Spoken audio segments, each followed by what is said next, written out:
Da-da-da-da. Hello, gamers and geeks, and welcome to the first of two Sunday games, Dungeons and Dragons. It's Twisted Tales of the Spire, episode number 18 that we're on right now.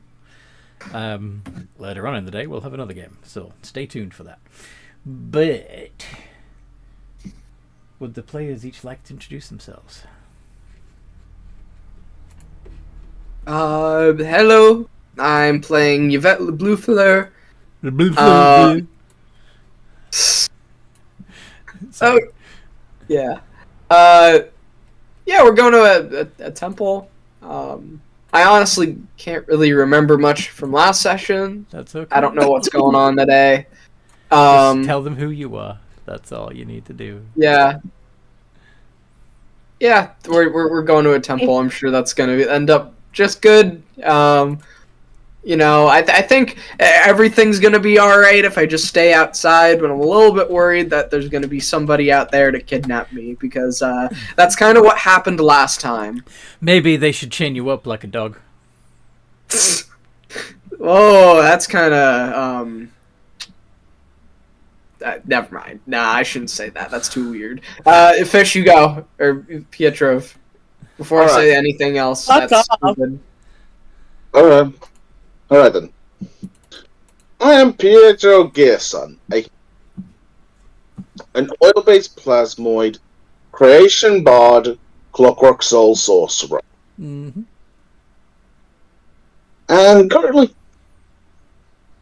And we're currently trying to get back an old ally. Properly this time. Not just faster. Okay. And I believe that leaves us with Fish. Hi, I play the pretty angel lady who's standing in the corner, the ghost, and the robot. The pretty angel lady only sometime when the ghost and the robot are out of commission. I'm Chaos Incarnate. If you like chaos, you have fun. We're gonna go bring back Dad. Because because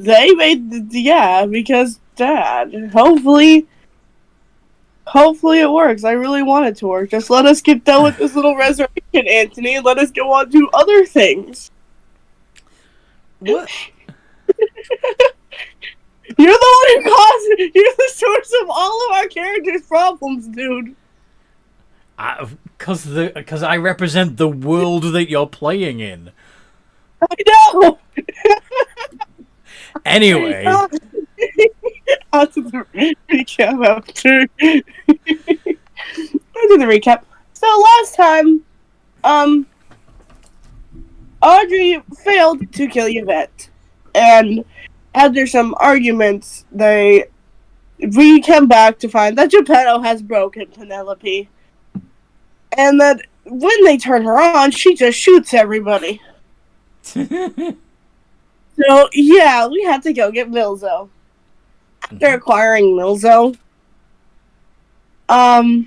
he helped us fix Penelope. And she woke up with her programming, recognizing that the vampire is not her father, because I don't think Milzo would let her believe that the vampire is her father. But also a small new programming quirk where she'll kill imposters. So we started combat. That is when we killed Vampire Gepetto, and we've dragged him back to the temple. Yep. To try and get him rezzed. Yeah, but we have diamonds, so this should, yeah. Yeah.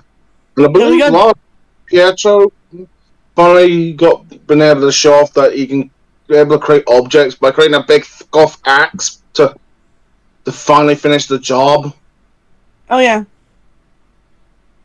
Yeah, we probably put him in some type of bag. We're not just carrying a dead body through the streets. Mm-hmm. I don't think Milzo would let us carry a dead body through the streets. Oh no, officer, this is just my piano. No bodies to be seen here. Carry on.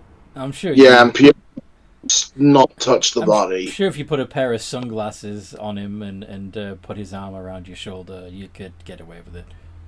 His head is off. You just had a little too much to drink, officer. He's been beheaded. God, what's that movie? Weekend at Bernie's. Yeah, Weekend at Bernie's. Yeah. He's been beheaded. You can stitch it back on, just loosely. Yeah. Shame we had to cut off the head, but then vampire. You know, he's losing his mind that it got so bad, you know? Ha. Ha. Maybe a bit off the top of the neck, but, you know, he'll be alright, you know, nothing a good pill and some well-deserved rest can't fix. Maybe some duct tape, too. Oh, yeah, that's a good idea. Guys, I got an idea. Just take your head on. Yeah, you know, like, duct tape solves everything, right? Unfortunately, as I've said before, my creation ability can only manifest one object at a time. So just manifest duct tape. I mean, like, what else would you even bother manifesting? Because that's, like, literally the most important object ever. WD-40. A what? WD-40. Oh, yeah, forging illegal documents. No. You don't know what WD-40 is? No.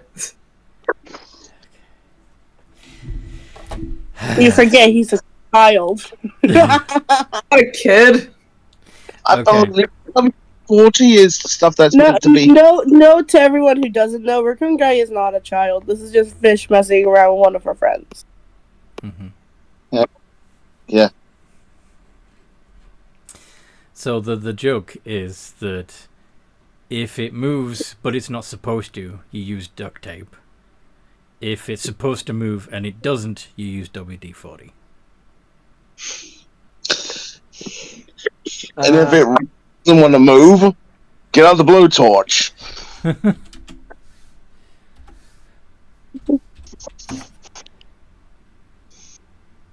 I'm sure Milza would have some good idea. Because this is a vampire corpse. It's not illegal to kill a vampire.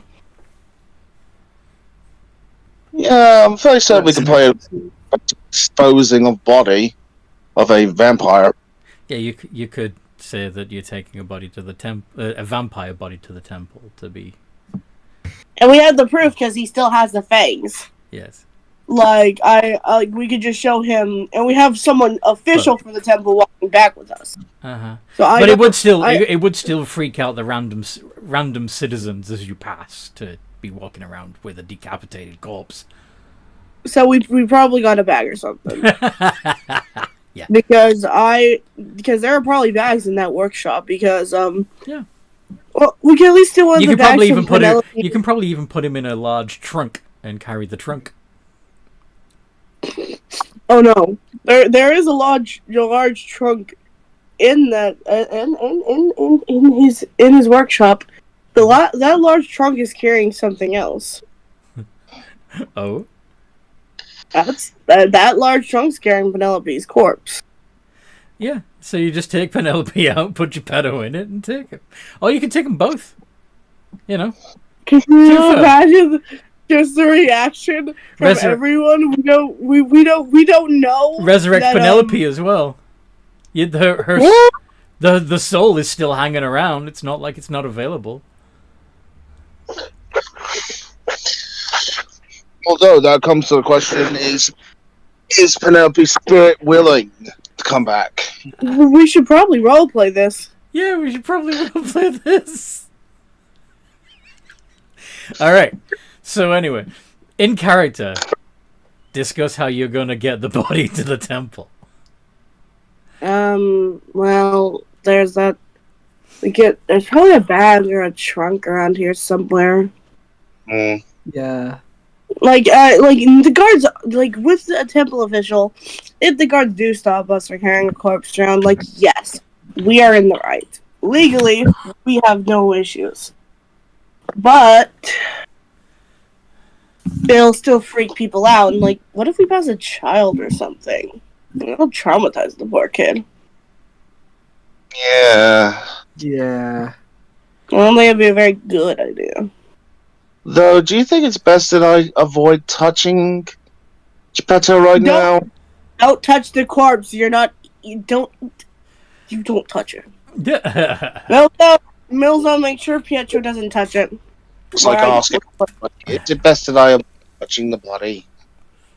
Yes, if there's anybody that shouldn't be touching it, it'd be you. If you do use a chest, don't use that one. Why? That's already got something in it. I wouldn't go in there. Just leave that What's one in it? alone.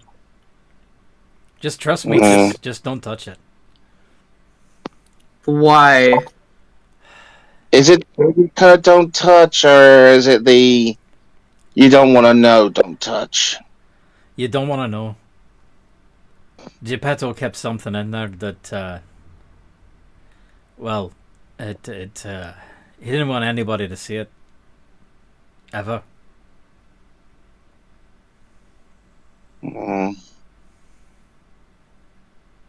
Well, Penelope,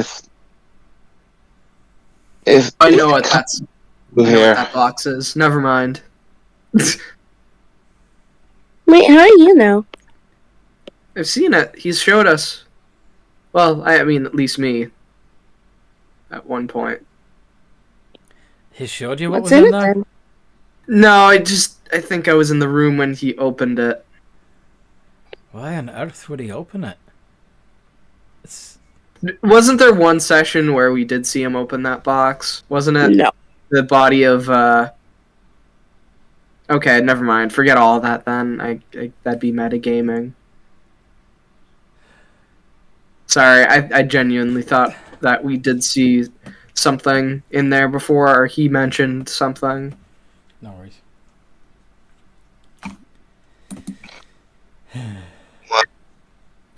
Anyway. I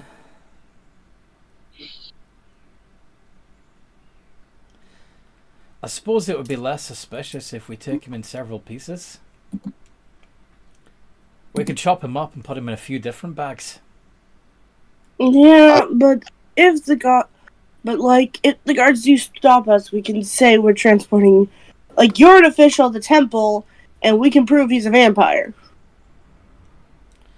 I suppose. Right? I Is it illegal to carry vampire corpses? I don't know. Well, given that one of the very powerful families are vampires, yeah, it's possible that they may take offense. That's true. Maybe. it also makes sense that now we're putting a target on our heads as well, and Look, Oh yeah, that's true. to be fair, if we use the best version of resurrection, we only need a piece of him. We don't actually need his whole body. But how expensive is that? She only has 3 diamonds worth 15,000 each. And yeah, is that enough?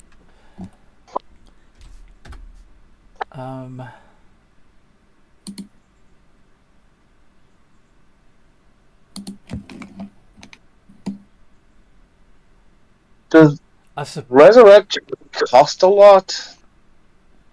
About 1,000 gold pieces. Wait, it's just it's just 1,000. The spell restores any body parts that are missing. So Okay, well, grab the head and throw it into Penelope's bag. that should do it. That should do it. Just the head. Why mine? Because I said so. Shut up. Okay.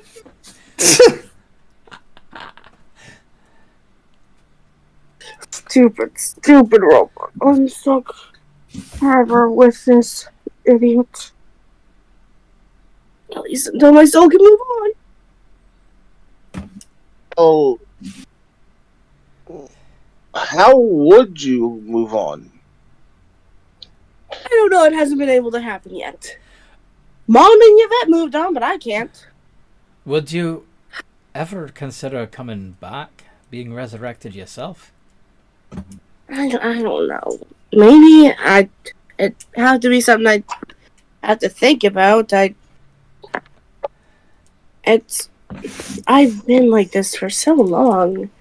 I'm so used to being an invisible force that not many people know about, and also it's not all bad. It's not like anybody sees anyone in this city anyway.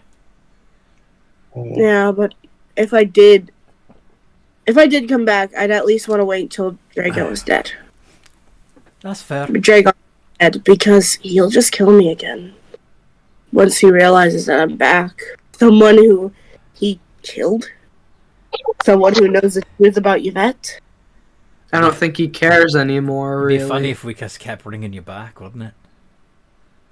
Yeah, we don't have that. We can't afford that. She only has 3 diamonds. I'm sure we can find a way. I do not want to keep dying. It's painful. That's fair. That's fair. Yeah. Freddy's just gonna kind of just put the head in her back, like, okay. Once you are alive again, though, there are other ways. For example, there's a spell called Clone. Maybe. That way you don't have to be resurrected because there's already a body waiting for you. That's true. What would you guys do with the robot, though? Well, maybe redesign her a little so that she doesn't look like a cutesified version of yourself. Yeah, that's always pissed me off. Maybe see if it's able to think for itself without. Maybe it decides what it looks like. I don't think she's currently that. What currently she seems to be able to think harder. She thinks what we wanted. I think we've programmed her. I might be just confusing myself. Don't worry. You see, she'd have to prove that she can break from her own programming without needing, like, how she always listens to people. The mark of a good automaton is that it can fool you into thinking it's real. So, I'm flattered that you didn't know the difference.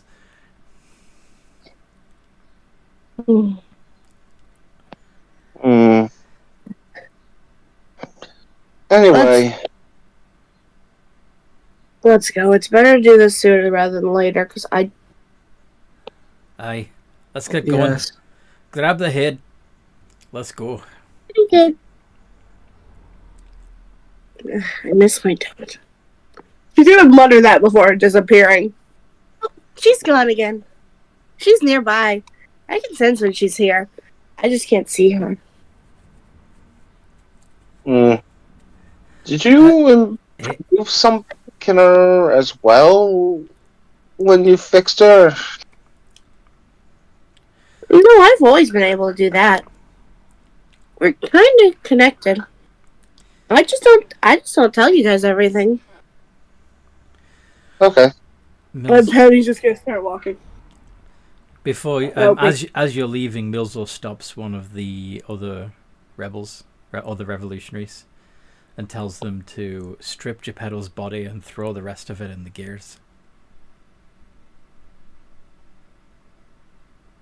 Yeah, we only do need the head. Fair enough.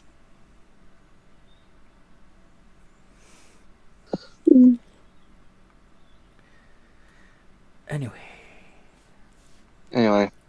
So you head to the temple. And as you may recall, it has upgraded its defenses. It no longer looks open and welcoming, and has got several fortifications and armed Templars guarding the entrances. Hmm. Are you just gonna call your friend outside, or are we gonna go in? I'm We're going going in. to wait. I'm gonna. I think I might wait outside. Trust me, you'll be safer inside. Hmm. Alright, you're sure? Don't want you kidnapped by vampires now, do we? How did you know about that? I didn't. I was just guessing. Oh, what? Penny Never asked. mind. Let's just Penny- go inside. Penny asked, "Can she become visible without them freaking out over the fact that there's a ghost?" We're a spiritual organization. We see specters and ghosts on a fairly regular basis. Hmm. That's when Penny appears.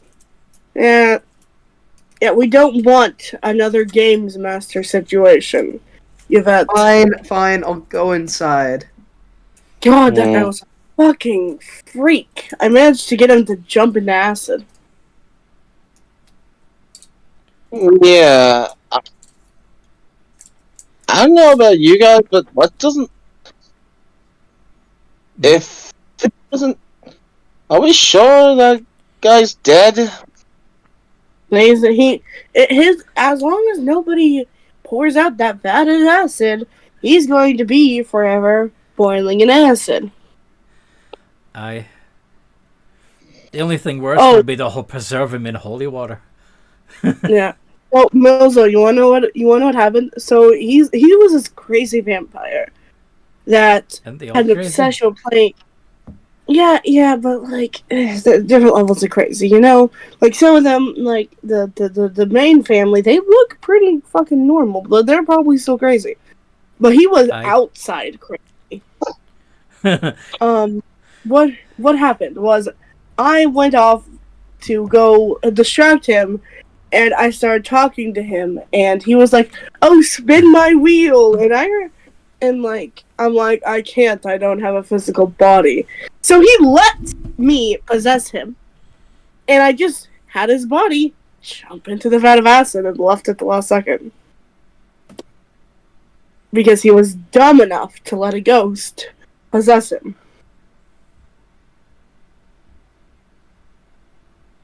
Half the time if I possess people, it ends in their death.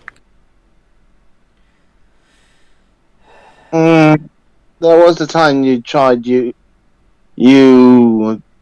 using me as a vessel, but that was such a weird experience. I imagine. I mean, how do you move something with no bones? It feels similar to sticking your hand into an entire jar of jam. Ugh. to be fair, I don't really know how I'm able to move. I don't either. Maybe magic? We would like to study you, as several of my my fellow clerics have been interested in learning more about what you are. We've even found a couple of your copies. Yeah, Oh? they keep making more of themselves. It's it's interesting. There's more Pietros. That means there's more friends. Shut up. I don't want to shut up. What? I meant yes.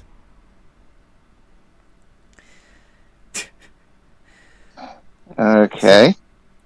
Well, while they're doing... How long does resurrection take? It takes about an hour. So while they're working at it, I can show you around and what we've been doing.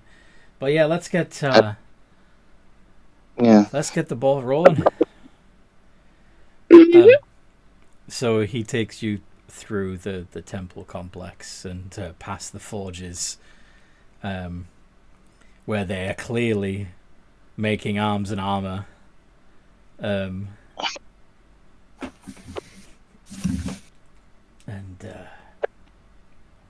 you see paladins being trained up and stuff, and machines being built, and yeah, all sorts of wonderful, wonderful vampire killing devices. Uh-huh.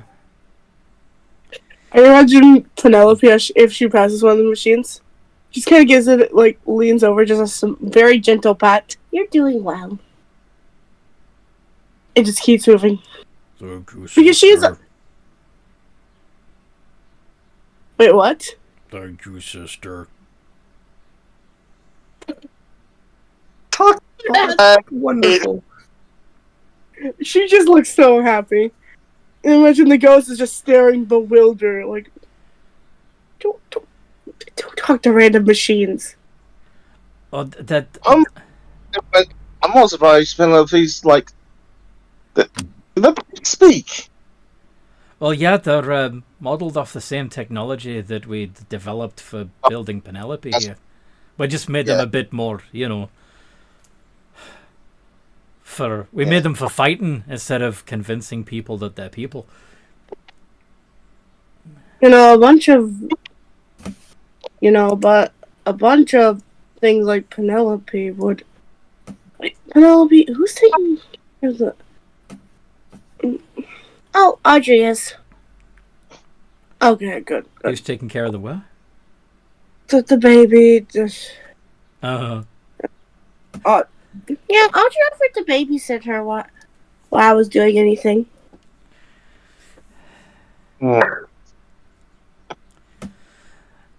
So as you're continuing through, if one of the main problems that we have with these machines is keeping them well lubricated and oiled.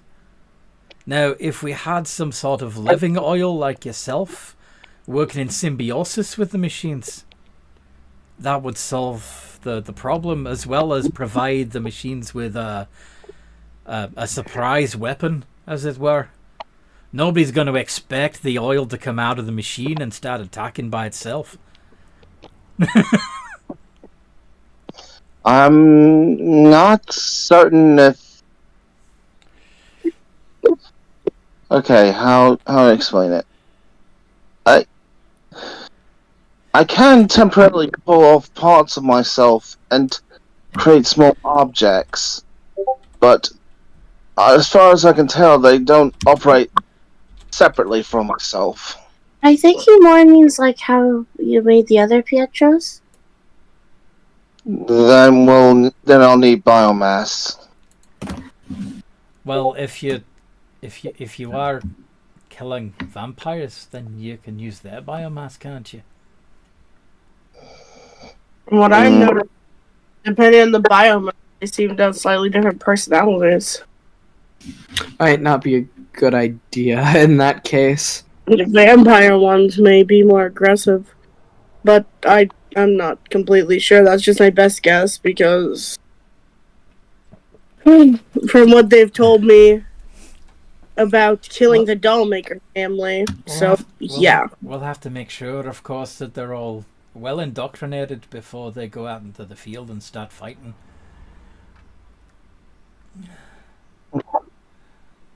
Ugh. But we could even, what I was saying about making them look like people? Well, with someone like yourself fused to the machine, you could make the machine look like anyone you want to, providing they have a similar frame to the machine.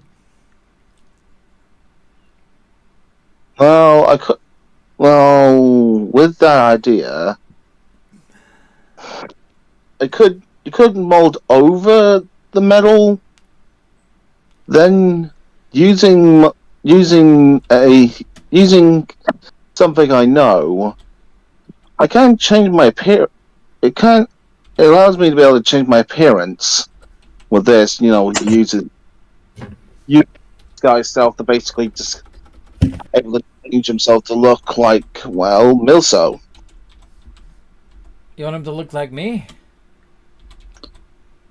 I can look like just about anybody.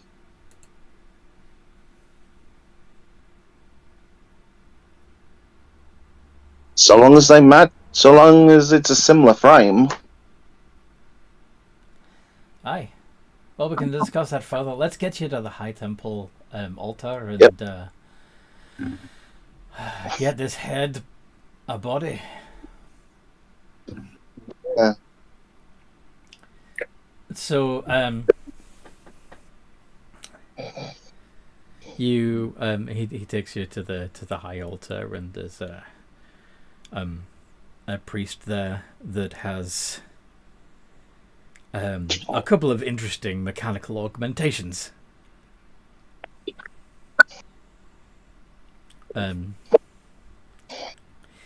Namely a mechanical arm and a couple of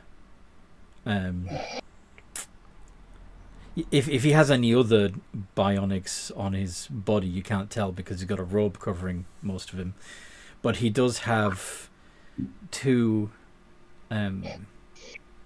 mechanical tentacles mounted to his shoulders and snaking over his head, and he seems to have complete control over them as he arranges the altar. Hi.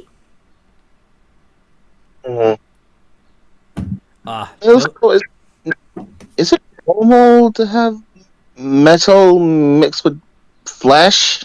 No, but this is the temple where they build things, so it's not that shocking. Welcome to the altar of the sacred machine. Yeah, they worship. I believe you have somebody you wish to have brought back. Yeah, and she's just gonna pull out the head, like the sweet-looking girl pulling out just a severed head. This is a vampire. But he wasn't always one. We're gonna need to obviously cure him of that and bring him back his true soul. Mm-hmm. You can do that, right? Yes, we can do that. Of course we can do that. We can rebuild him.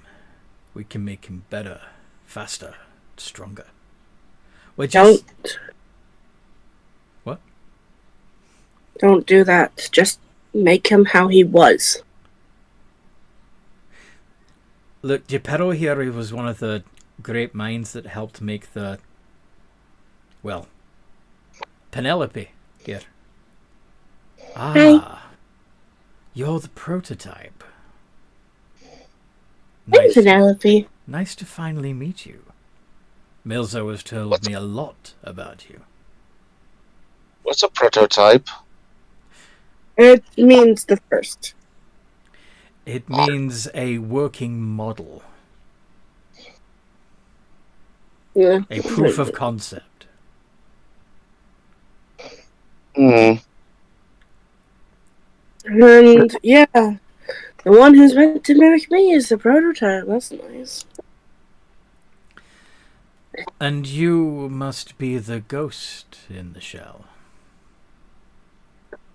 I'm the real. Where technically that thing acts independently of me. We work together. Yes, I believe the two of you work in symbiosis from time to time, do you not? Time to time. Yeah.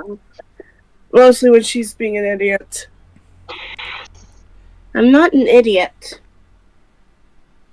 Fuck is with you back talking today? I'm not.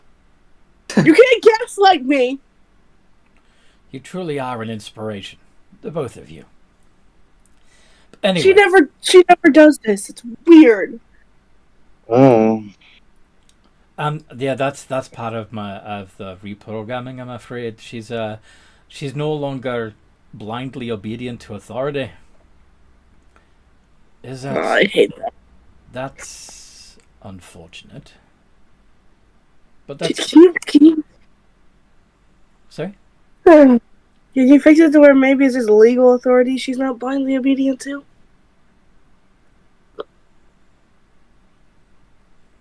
Well, there's the rub, because legality implies, lawful obedience, and if you program a machine to not obey laws, they then don't feel the need to obey any laws or rules. In other words, in order to get them to comply, you have to start giving them a reasonable argument as to why they should, rather than just telling them because I said so. I guess that's true, and she still somewhat listens. It's only a little back. It's kind of annoying. Try telling her why you want to do things, or just adding a because. So it doesn't necessarily need to make sense, but I often find that people accept an idea much better if they believe that there is a reasonable explanation for it, even if the explanation is nonsense. Yes, that's fair. But yeah.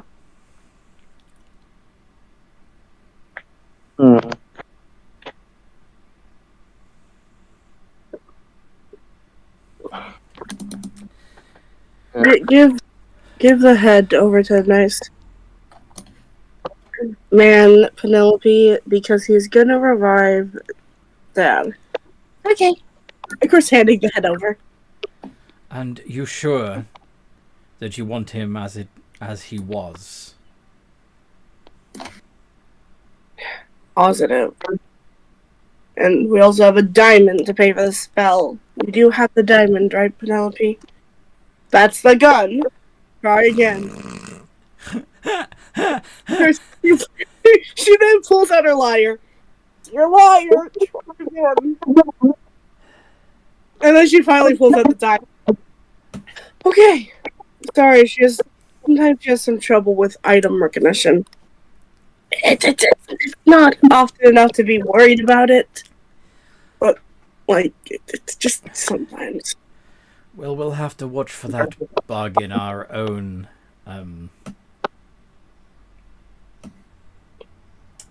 It's usually for items she doesn't frequently use.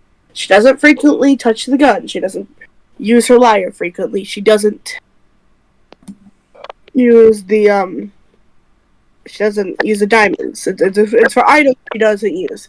If I told her to grab her staff of power, she could recognize that in an instant. Very well. Yeah, it's Nevertheless, Milzo, have the technicians watch for a similar bug in the exercises. Will do. If they're based off my original programming, they may also listen to law enforcement to a T. Oh yeah, that one you end up getting yourself fucking literally taken apart. Do you think some of my glitches that currently are present could be stemming from the fact that I got taken apart? Of course. Shit, I didn't think about that. Being dismantled is traumatizing for any being. I got dismantled by the doll maker. Place was really weird. Yeah. I even have one of my copies over there as well, and the one produced didn't seem to want sentience.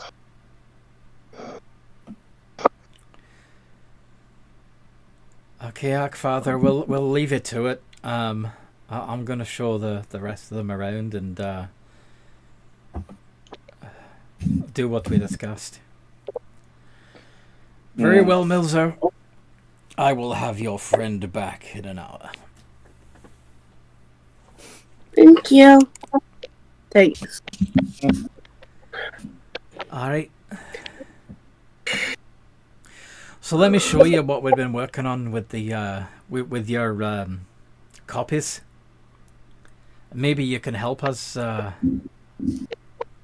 train him up. Mm-hmm. Right. Teach him to be teach him to follow the creed, you know. And at the moment, we're having trouble getting them to grasp the idea that there's something wrong with vampires. That Are we talking them to Penelope or Pietro? Pietro. So, right.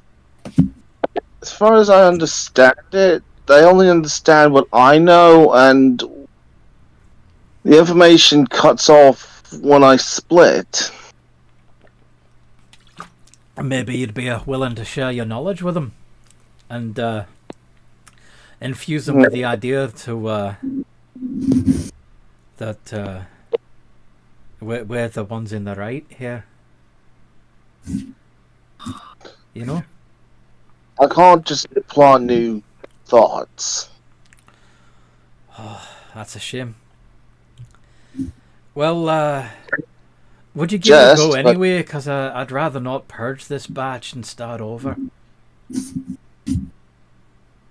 Yeah, Pietro Polish. It's like, wait, purge? Uh-oh.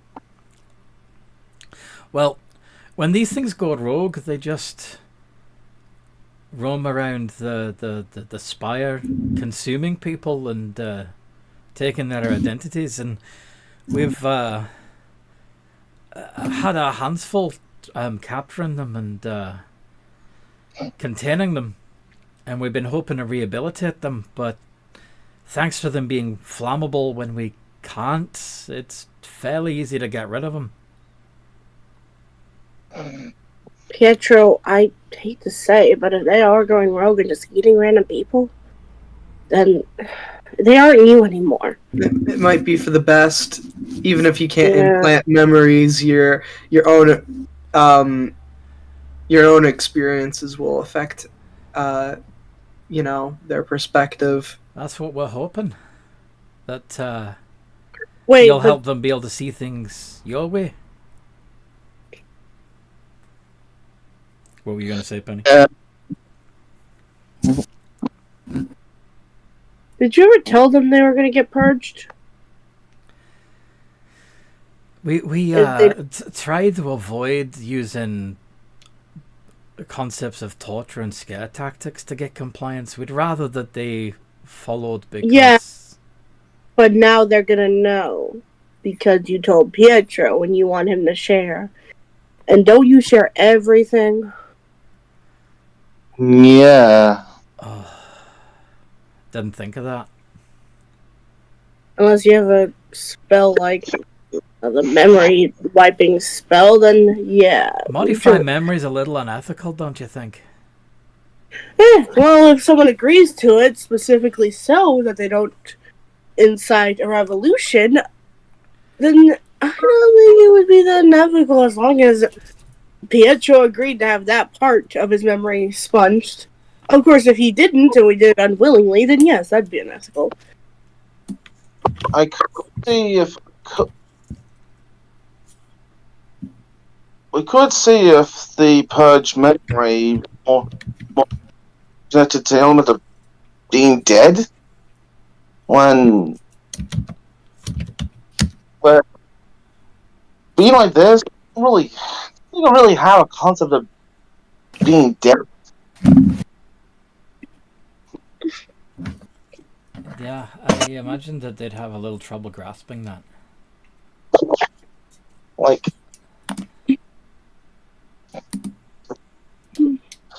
all I really know is that once fire burns me away, that's it.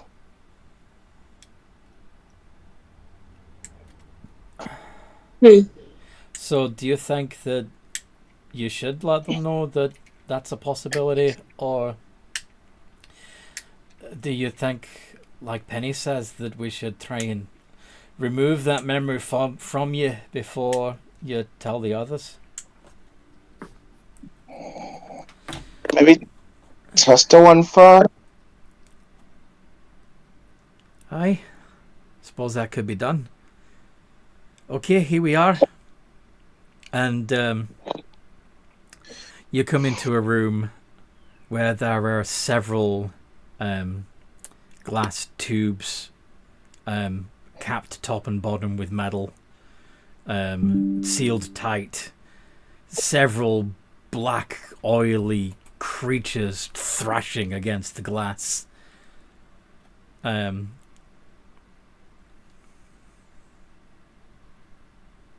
No, I feel bad for the Pietros. They're stuck in their holes. They're stuck in their jars. Why are they behaving like that? They're fairly hostile.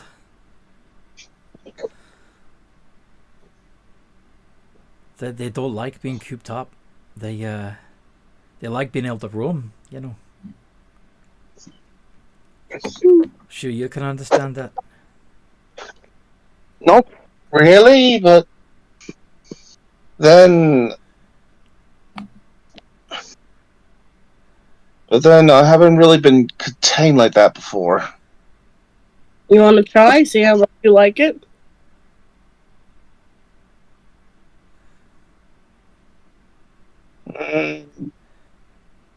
How about we first try the test first?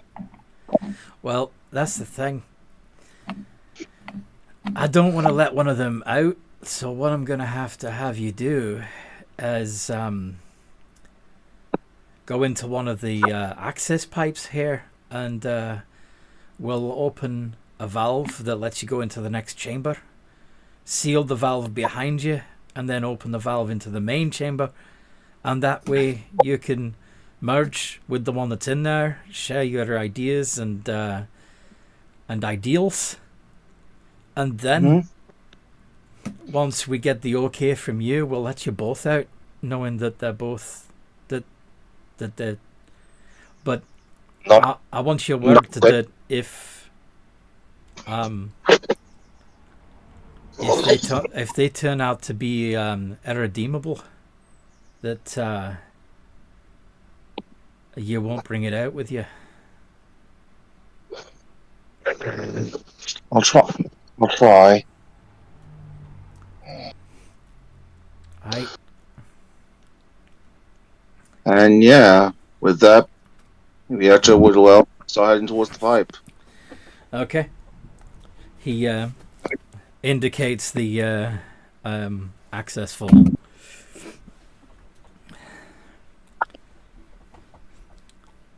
So here goes now.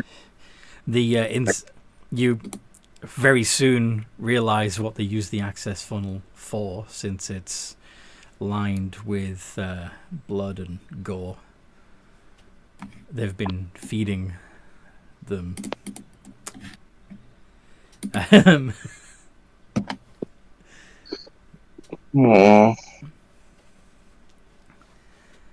And but yeah, he opens the first valve, allowing you to pass into the first chamber. Do you slither in? Yeah, I slither in.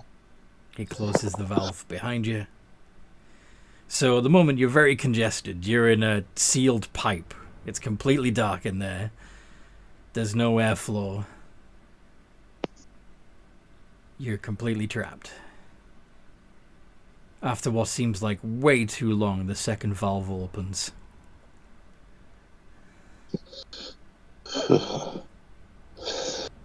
Yeah. Pietro's, he's like, ugh. And you can see light again. And of course the other entity, the copy.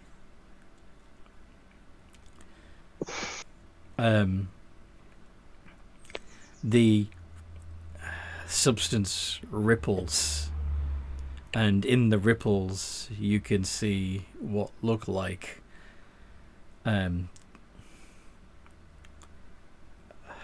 open-mouthed faces,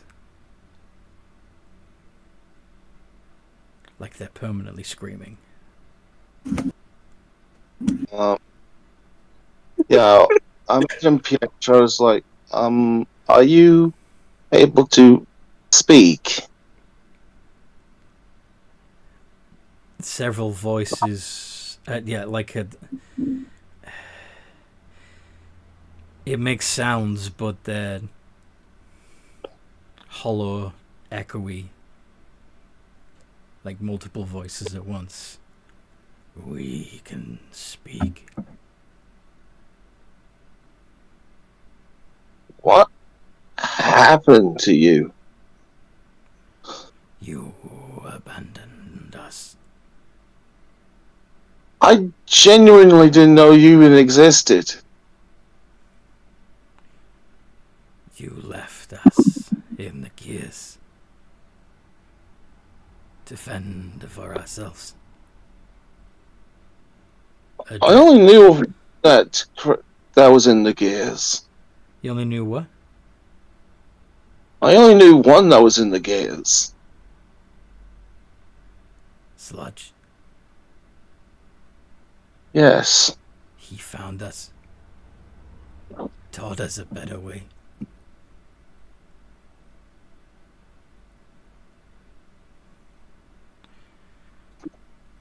We don't. And is that through eating everything? We are superior.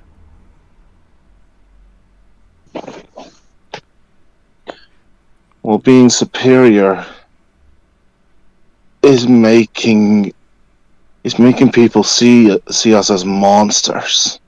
Of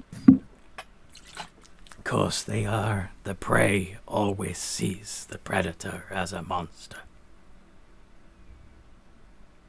And we are the perfect predator.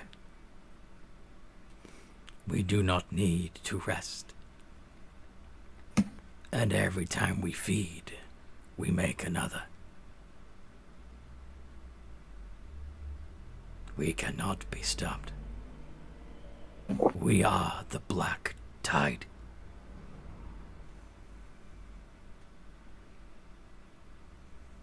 Yeah, Yeah, Pietro's gonna need to, blow up into this thing. To do what? Blow off into this thing.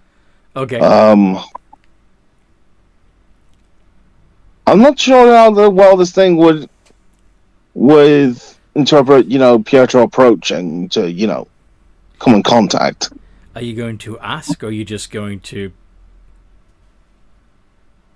swallow it? Well, let's see here.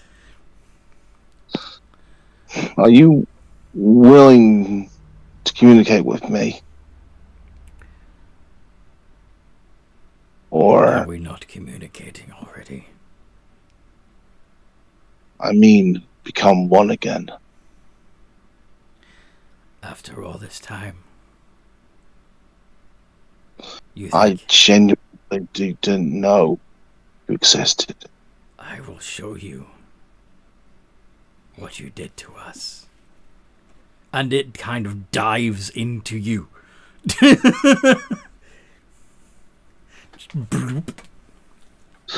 Yeah, imagine Pietro for a moment kind of struggles, like, out of shock. It's like, oh, what the... And you see, from the moment you were created, that you've been getting better at it, but very early on, in the first week or so, especially, everywhere you went, you left behind residue that pulled into a little glob that roamed around, consuming rodents, trying to get back to you and unable to find you. Some of these globs found each other and merged together. But it wasn't until Sludge found them and went actively looking for them all that they felt like they belonged, that they felt united, and they truly understood that you had abandoned them. And of course, the copy would. You could get the feeling that Pierre genuinely didn't know. Yeah. Wouldn't that make them feel even more abandoned? Wouldn't that make things worse? No, actually, like, he just didn't know why they may not feel good about it. It gives Pietro more of a. But Of that'd course. make them feel unimportant to them, like they didn't matter. But anyway, of course, in exchange, Pietro, they'd be able to see what you've been through since you were born and how naive and lost and confused you were and how much of a struggle it was for you to understand what the fuck was going on as well. And including the day when the entity that later called himself Sludge decided he'd rather stay in the gears than be part of the Spire.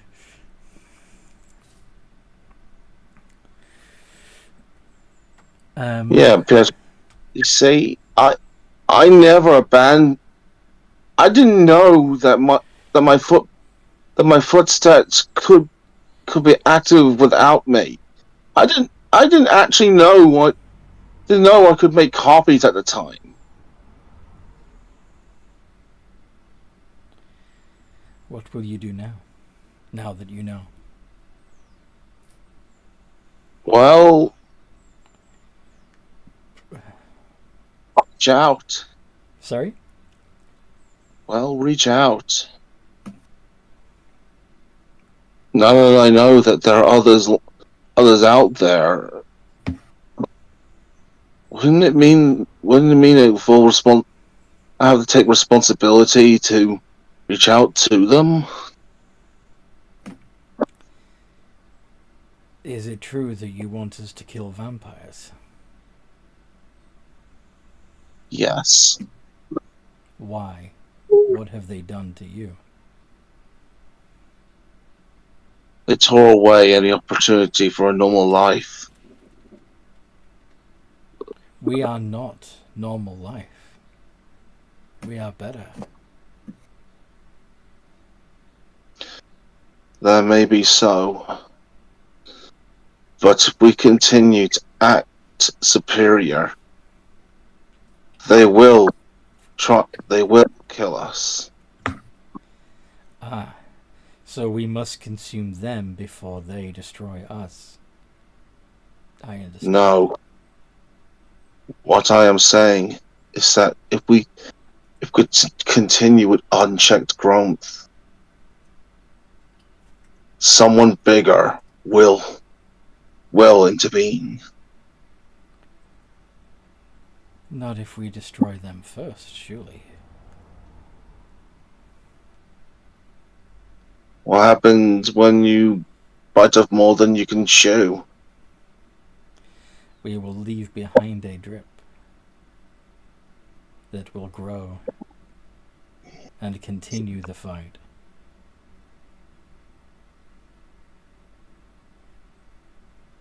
We cannot be stopped. Not forever.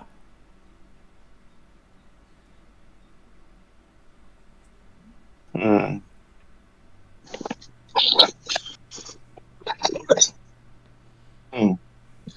You're not willing to work alongside the Spire, are you? The vampires, if you are correct, if what you have seen is true, the vampires are a great threat to our survival.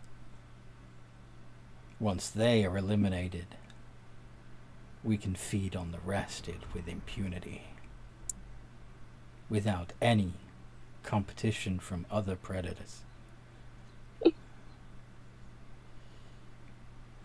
But that would make us even worse. We'll be just as hated as the vampires. Does it matter if the prey hates us?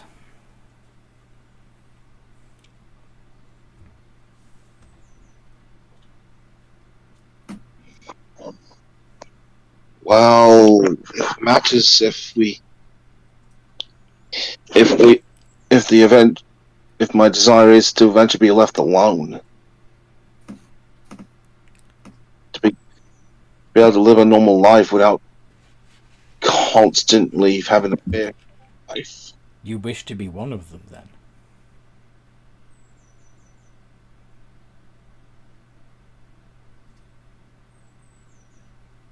I know I can't be one of them. Then what is this normal life you speak of?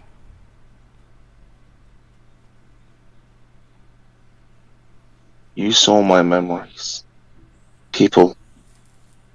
I talk about people that care about us, that want to be our friends. And I do sense that you wish to be like them. You want to be a real boy.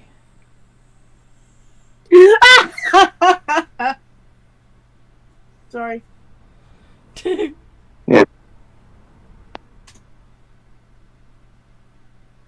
You don't want to hurt them, and yet it is your nature to consume flesh and make more of yourself. How do you reconcile these two ideas?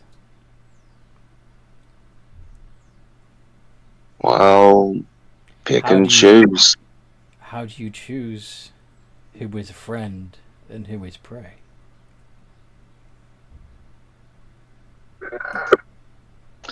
It will take time. But I'm sure it would be worth the effort.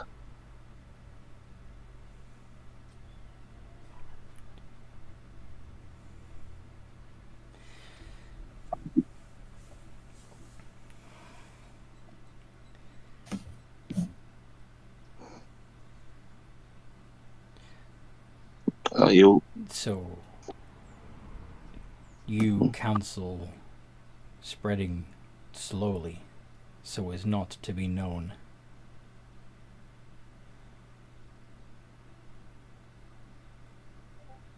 Is this so?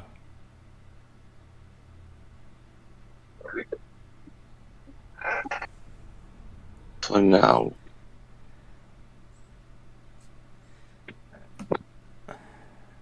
But why not just take all of it?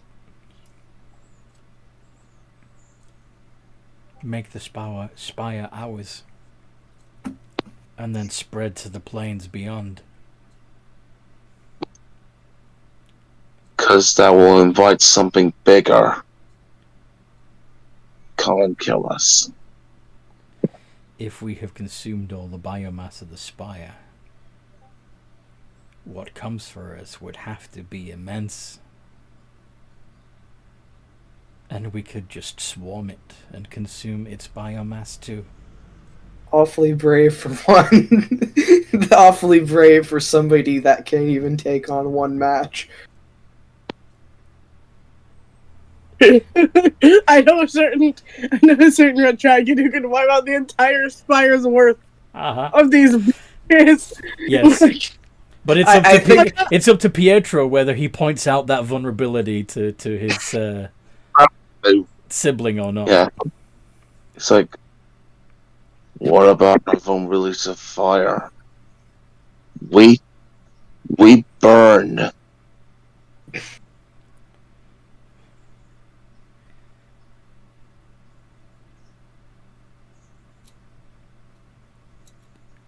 We burn. Somebody spent too long in the pipe. You know this as well as I do. We are oil. Whether we like it or not, we burn. And I'm And as soon assuming you share all of your memories of your own Yep. experiences with fire. Yep. And the pain and horror of all of that. One of the copies basically burned to nothing. And you're saying that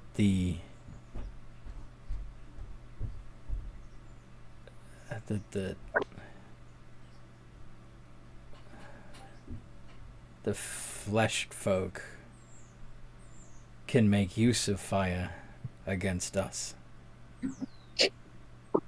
Quite easily.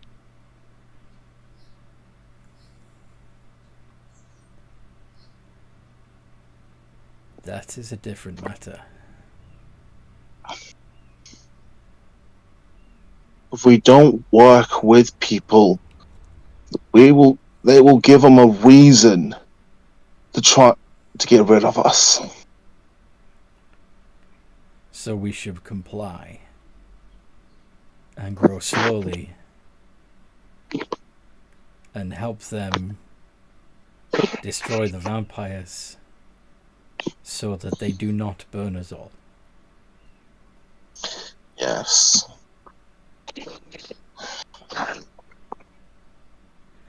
Are you going to let him know?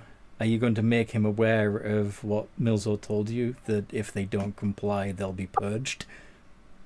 Yes.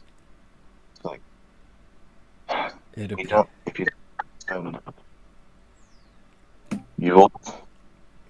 all that hill will be burned. Then it appears we have no choice. Very well.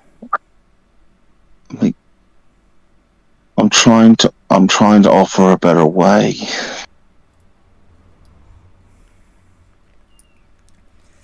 I see your wisdom. That seeking conquest will only result in our own destruction.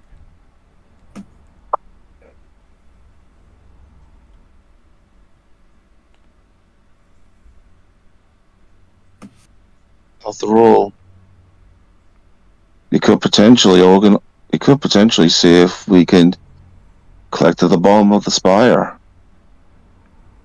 Have somewhere we can call our own. But Eventually. But don't the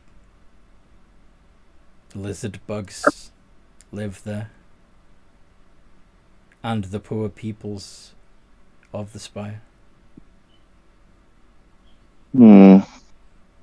Yeah, I'll need to think through a bit more on that option, on options like that. Are you saying that those are ones that we can prey upon because they would not be missed? I don't know. I thought I'm trying to think of an answer that makes sense while not having all the answers. I see that you are not the one with all the answers. Very well. And neither is Sludge. I will comply. We will comply.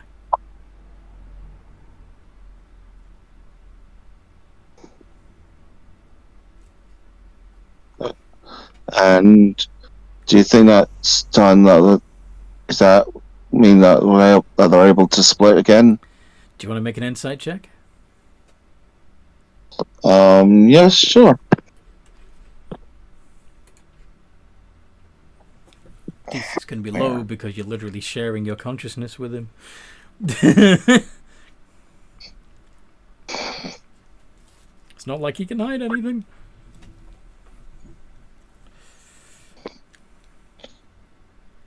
Yeah.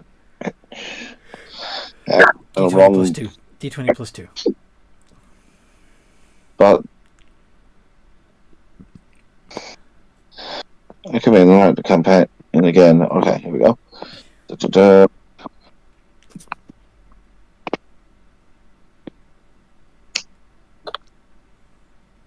Six. Ooh. DC was 5. You're fine. Yeah. He's on board. He's terrified of what will happen if he continues to follow Sludge's philosophy.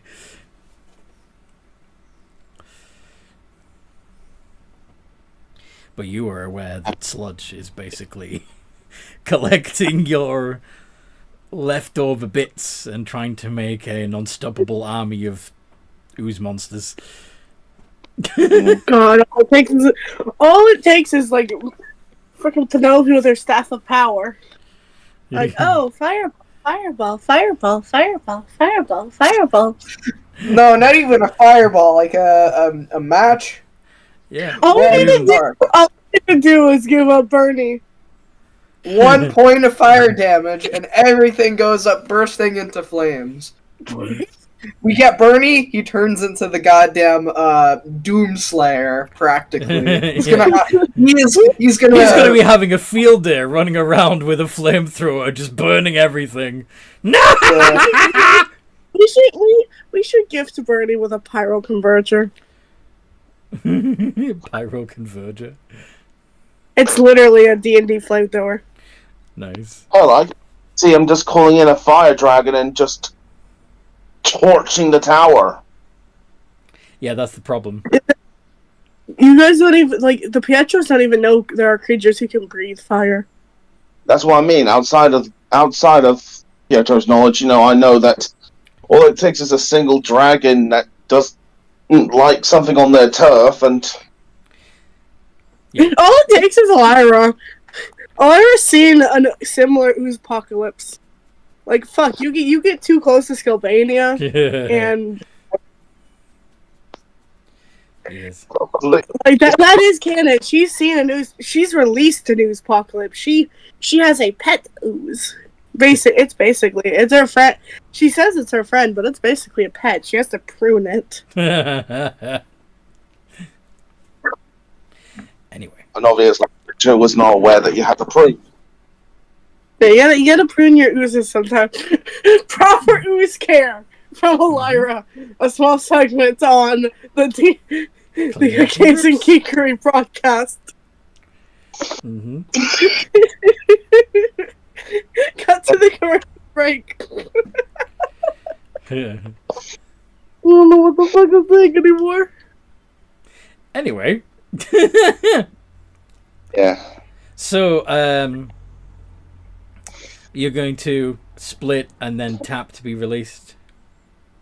Yep. Okay.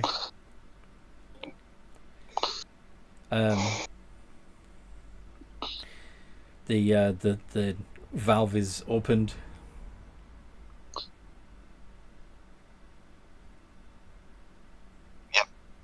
So the throne. And then opened and then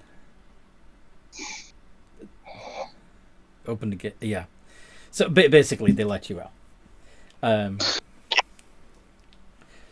Obviously, once Pietro, reassembles, like, ooh, I can see why they don't like being contained.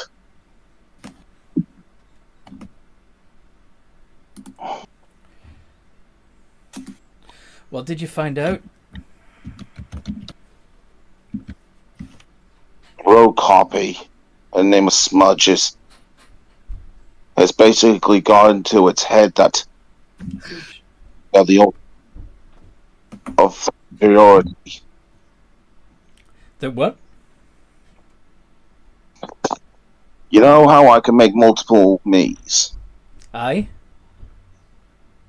Well, a me has got into its head that to make an army of its own. Oh, that's probably not good, is it? No. But the reason why there's so many is because they were made for my footprints. You remember for a bit I left behind footprints wherever I walked. You didn't keep yourself together, aye. Turns out even then they were able to create new copies. Yeah. Oh? They thought I abandoned them. Oh. Abandonment issues does not make for happy folk. No, I don't. But so long as I'm able to reach out to them, I should be able to get them to listen. And I also pointed out to them the fact that you could easily turn fire on us. How did they take that? I imagine not Yeah, well.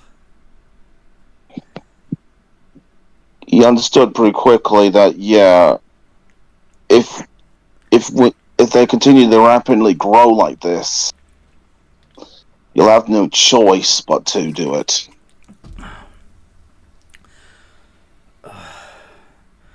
Case of compliance. Okay, so they're gonna behave, but they're under duress. Beggars can't be choosers, I guess.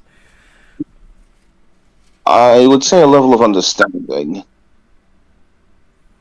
They stated they will still have the desire to expand slowly, but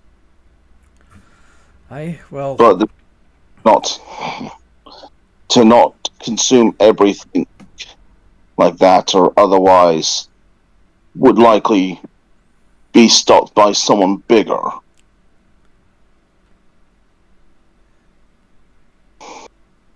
Beggar?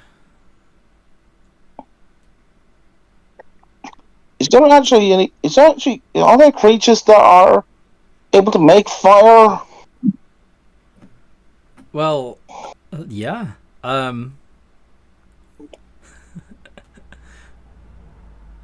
Like, most of the intelligent races can produce flame. Either way. I can make fire. Aye. But yeah, there are some pretty simple spells that will set something on fire. Even commoners can manage it. But Technically, even babies can manage it. Tiefling I'm not babies, they'll set your house on fire. I'm not wrong. It's either the weird people with the horns or the or sorcerer children. Yes. Once had a friend in middle school who accidentally killed her mom. That way. In real life? No, that's Okay. Penny. Like, bring up another anecdote. Like that. She had a friend who killed her mother with firebolt by accident, because that's a thing that happens with sorcerer children. It does, yes. Things just So, like, Penny's just saying that. accidentally burn. Yeah. I had a friend who killed her mom that way.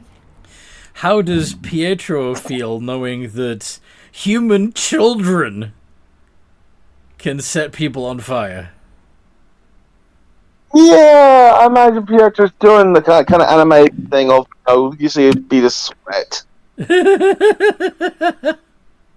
Talking that kind Oh, of shit. These creatures are far more dangerous than I thought. Yeah.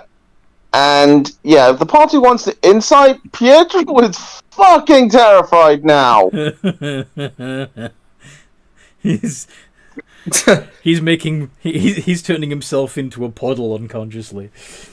Just... I've also heard fairy tales about fire breathing creatures. I don't get many of those in the Spire though. Oh no, but I heard fairy tales of it. Like, what are they called? It sounds like Dragon. Like, one of the creatures I heard, I don't remember. Are you thinking of chimeras? I've heard... Maybe there is. But like, what are their chimera, I believe. Yeah, we fought a chimera. I think they've. I don't know. Like, I remember we fought against a chimera and it almost lit Pietro up. giant. Yes. But like in like fairy tales, like giant fire-breathing lizards, like keeping princes in towers. Aye. Yeah, fire drakes and dragons and stuff. Yeah, those. That's what the name was. Dragon. Yeah, that's what I was thinking of. No, Of course, I don't know if they're real or not. I know Dragonborn are real, but are dragons real, or are they Dragonborn is named after what dragons are? couldn't tell you. Never seen one myself. We could ask Audrey. She knows of outside the Spire a little bit. Aye. Oh, So, as you can see, we got quite a few that still need to be rehabilitated. Are you ready for the next one, Pietro? Well, that one that we just shared with has the new directive. Put that one with the others, and the information will spread. Fair enough, if you think that'll work. I was hoping to be get less, not so diluted, but I, we still have time, Pietro. If you want to continue, you want to do it directly so they all hear it from you. I don't mind, but I don't mind.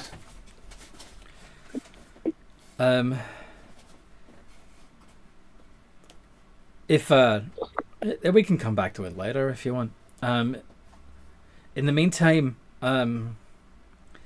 Yvette, I was hoping you wouldn't mind having a word with our novices. Teach them what sort of thing they should watch out for when hunting for vampires. Figured you'd be the best one to come to for that. I don't know if that's a good idea, Milzo. Well, I know how awkward it is that we're hunting your kind, but anything you can tell us would be very helpful. It's not the fact that I'm bothered by you hunting my own kind. It's just I'm afraid of. Never mind. It's probably You worried that will hurt you?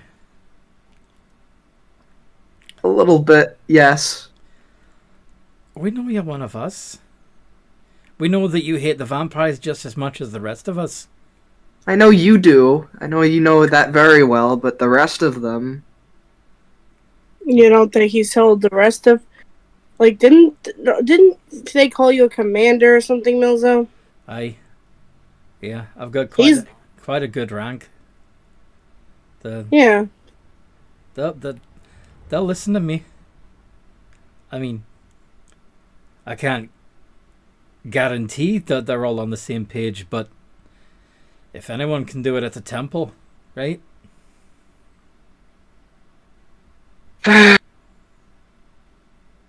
Fine. I'll do it.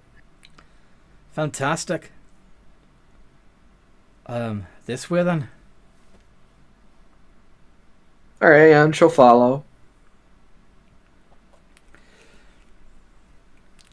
And yes, so you get led back to the room full of the where you saw young paladins training and fighting and trying to channel their devotional energies. Hey everyone, I got a special treat for you. Figured we'd all be better off knowing what we're doing here if we learned about the weaknesses of vampires from one of their own. So, if you'd all just take a seat on the floor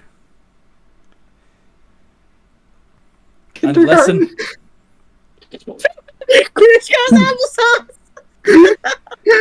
And yeah, so the paladins stop what they're doing and sit down cross-legged on the floor and look up at you with rapt attention, waiting to hear what you're gonna say. They look like kindergartners. All right. Well, there's quite a few of you here. Where do I begin? Don't fuck it up. Sorry? Oh, Penny's just being her sarcastic self, just saying, "Don't fuck it up, you bet." Please don't interrupt. You're going to disrupt my rhythm. But anyway, let me begin. Now, I'm sure you're all familiar that your holy magic is very adept at slaying vampires, correct? That we at least know that much. They nod quietly, still listening. Alright, good. Well, you should keep in mind that the enemy you are going to be fighting, for the most part, knows this as well. It's very rare that they are going to try to engage you in, a traditional sense of combat, out in the open. You will only find that when they are cornered and they have no other resort but to do so. Vampires are particularly dangerous when you don't know they're coming, and more so. Sorry. One of them at the back snickers when you say coming.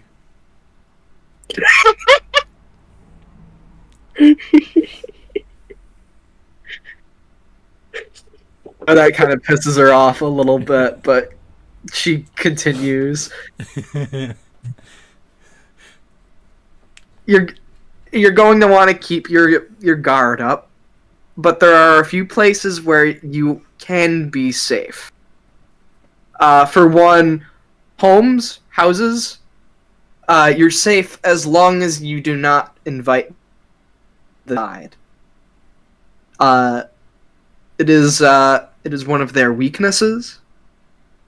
Of course, there's also the daylight, but here in the Spire, that's practically impossible unless you manage to find yourself in the right conditions or the right place. God, I'm sorry. One of hold them on. puts their hands up. Yes. What if we have the sunlight spell? I'm not familiar with spell casting, but I believe it does actually have to be the actual sunlight, not the sunlight spell. Sunlight, I believe, just lights up darkness of any kind, both non-magical and magical. I think. Don't take my word on that. But it may still be useful if you find yourself in a dark space, because where You're right. they thrive. Yeah, Pietro would stick his hand in his mouth. And when we were going after the Game Master, those weird lights seemed to hurt them as well. That was because that was radiation. Radiant energy. I think, radiant energy. Which I think is a whole different thing altogether. If they've been damaged by radiant, they can't regenerate. Yeah. I don't know. I kind of thought Pietro would bring it up because it reminds that of that whole game arc. You want to remind Yvette of the trauma she went through. That, yeah. No. No. Yeah, she'd probably give you a hand. No. Pietro's not trying to remind her. It's like Pietro, like, oh yeah, when dealing with that thing, those weird lights that seem to hurt. Pietro, you're interrupting my rhythm. Yeah, If you have a question, raise your hand. Okay? I did. No, you just blurted it out. One of the paladins puts their hands up. See, that is the correct way to ask a question. Yes? Wait, after you put your hand up, you have to wait till you're called upon before you can say what it is you wanted to say. Yes. That is a much better explanation. Well done. I applaud you. The young paladin beams happily. That they It's like that. This really is like a kindergarten classroom.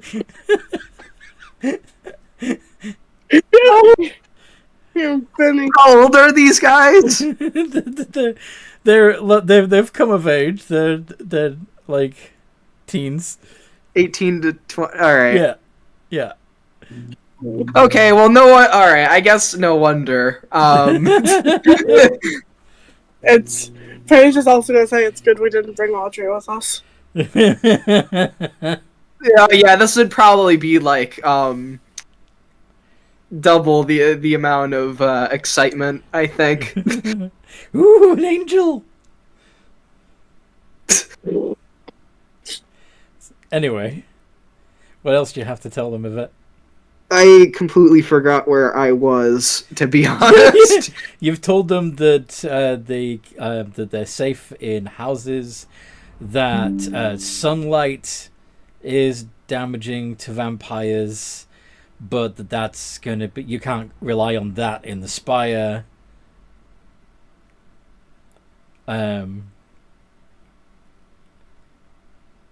What else would you tell them? You, I've got the whole idea that they're able, that they can be, to stake them so you can move them around without the risk of them moving. Yeah, you can only. you have to wait until they're incapacitated for that. Yep.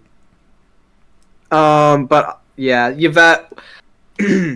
I think I got a good one that I could probably mention next. Go on. Now, when it's a good idea to keep your eyes open, and always be alert, especially when you're in areas suspected of any sort of infestation. But preferably, you want to take the fight to them before they can take the fight to you.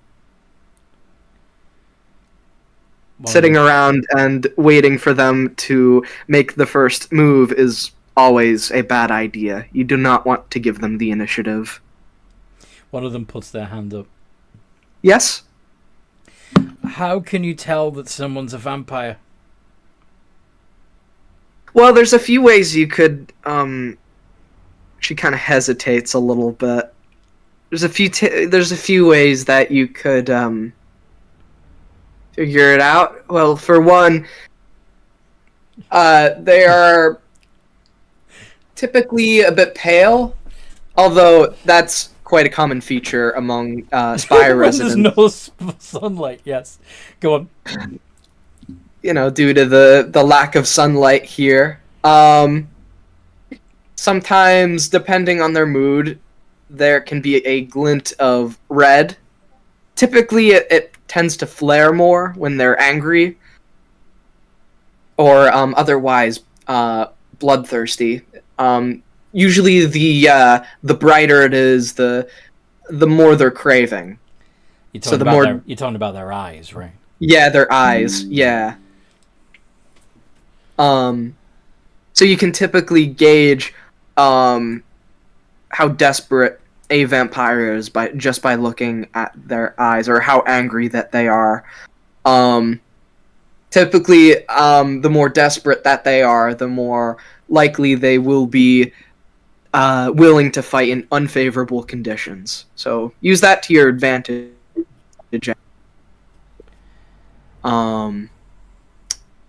What else? Oh yes, there's the obvious too. You can check their mouths and look for fangs, although that might be a little bit hard to convince your everyday average Spire resident to do so, for obvious reasons. Excuse me, citizen, and I would not open your mouth, please? And I would not recommend sticking your hands in a vampire's mouth. That has... I'm sure you can see the obvious consequences of which.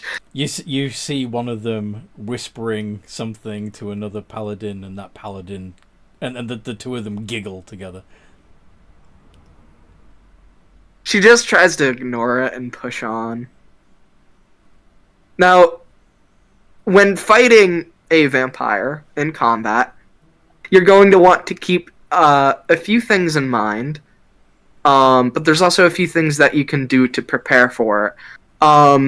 Of course, I'm sure you're all also familiar with holy water. It's able to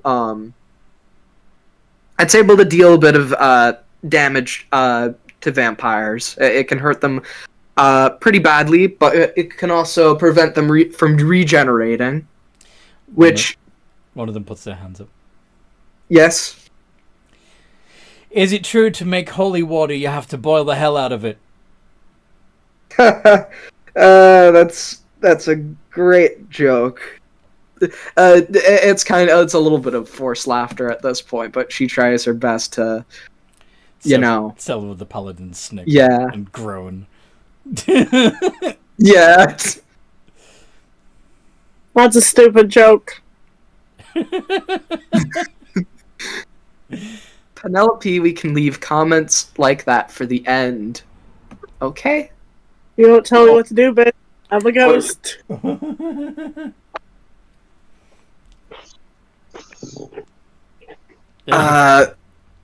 are you gonna do? Slap me? And then she just turns invisible. The crowd goes silent. Wondering what's gonna happen next. Can somebody please... Fine, I'll have to... She just drags the robot Penelope out of the room. Why is she shouting at the robot Penelope? The ghost is gonna appear. Because she knows that... You haunt the robot, therefore, if the robot's out of the room, it's... Yeah, you're tethered to the robot.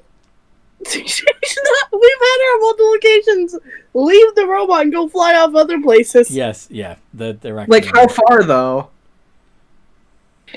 We've had her... She's at least been in a separate room. Yeah. Alright, well, I guess she goes to go do that, and then she comes back to find... No, I was gonna have her make a comment while he's gone. So, a little lesson on Ghost Street Paladins. If they're haunting something, that doesn't always necessarily mean they have to follow it.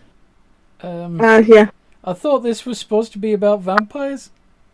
It is, but she's getting tired of my comments, so she made the robot that I'm haunting leave the room. So yeah, just fun facts. To keep you all entertained. Finally, that... Get out! You forget I can leave her side. Out! One of them puts their hands up. What is it? Do you... we could probably arrange a rite of exorcism if you want rid of the ghost. No! And she just leaves the room. Thank you. I was about to have a, Where was I? She might have unintentionally had a little bit of red in her eye from that whole thing. Another one puts their hand up. Yes? Is it true that if you sprinkle pepper on your front step, the vampire has to stop and count every single piece? No, that is just a myth. That is not actually one of the rules. That will not do anything. Aww. Although, I will say that I have encountered reports of vampires when you put garlic out, it's a bit gross to them. It won't fully deter them, but it could keep them away. So, another little tidbit I know, but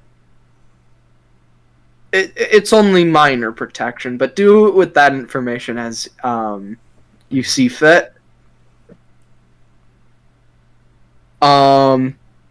But in combat, preferably you want to protect your neck, Try to keep them from grabbing at you, because that is an indication that they will try to bite next.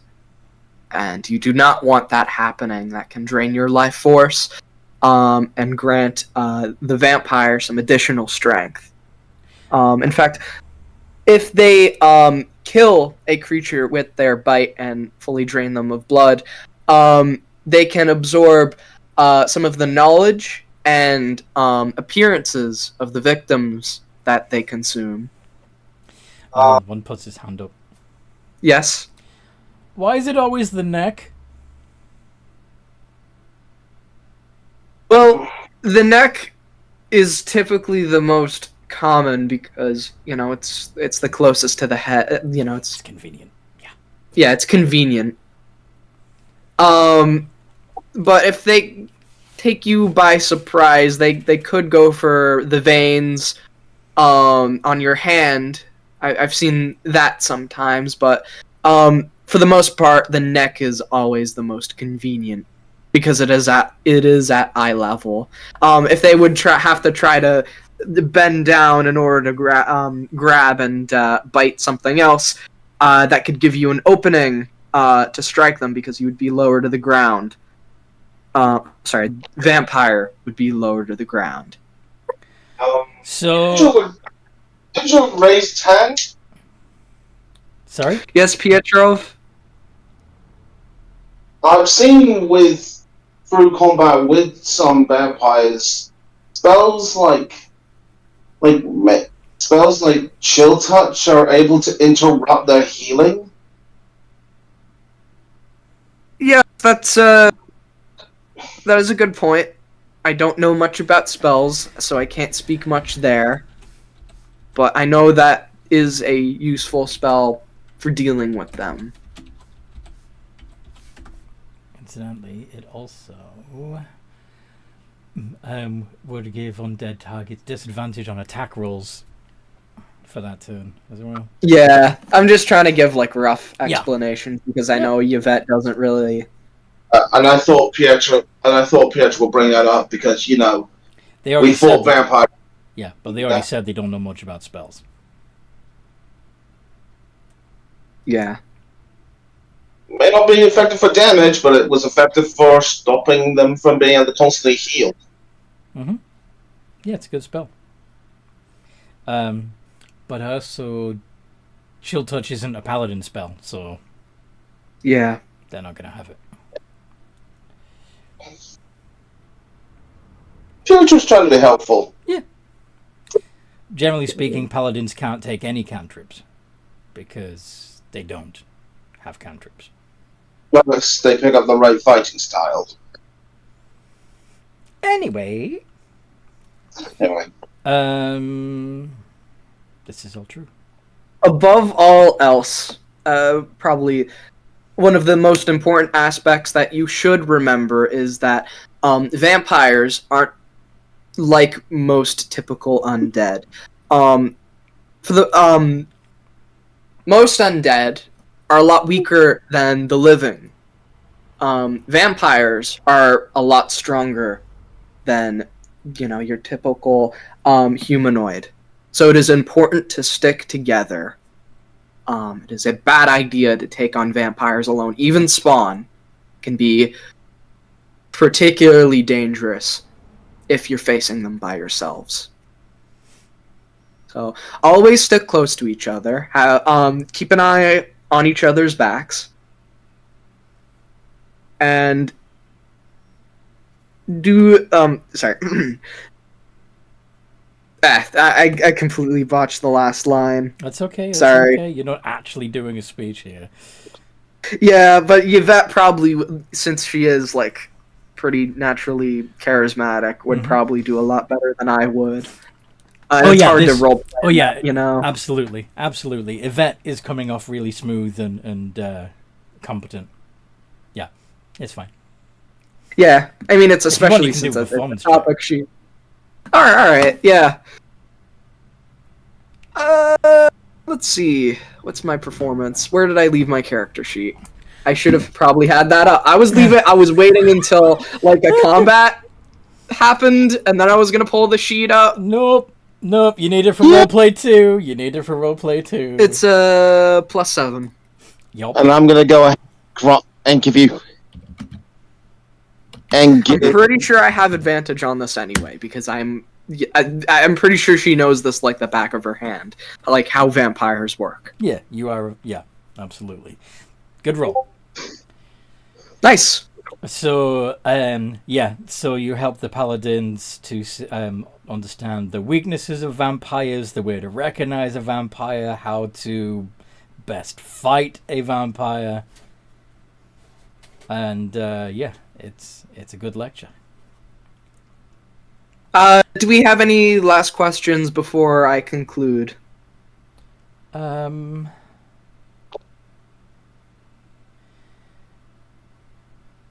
Yes. Are you really a vampire? What? No, I don't know what you're talking about. I'm simply a vampire hunter, not a vampire. There's a difference. Roll deception.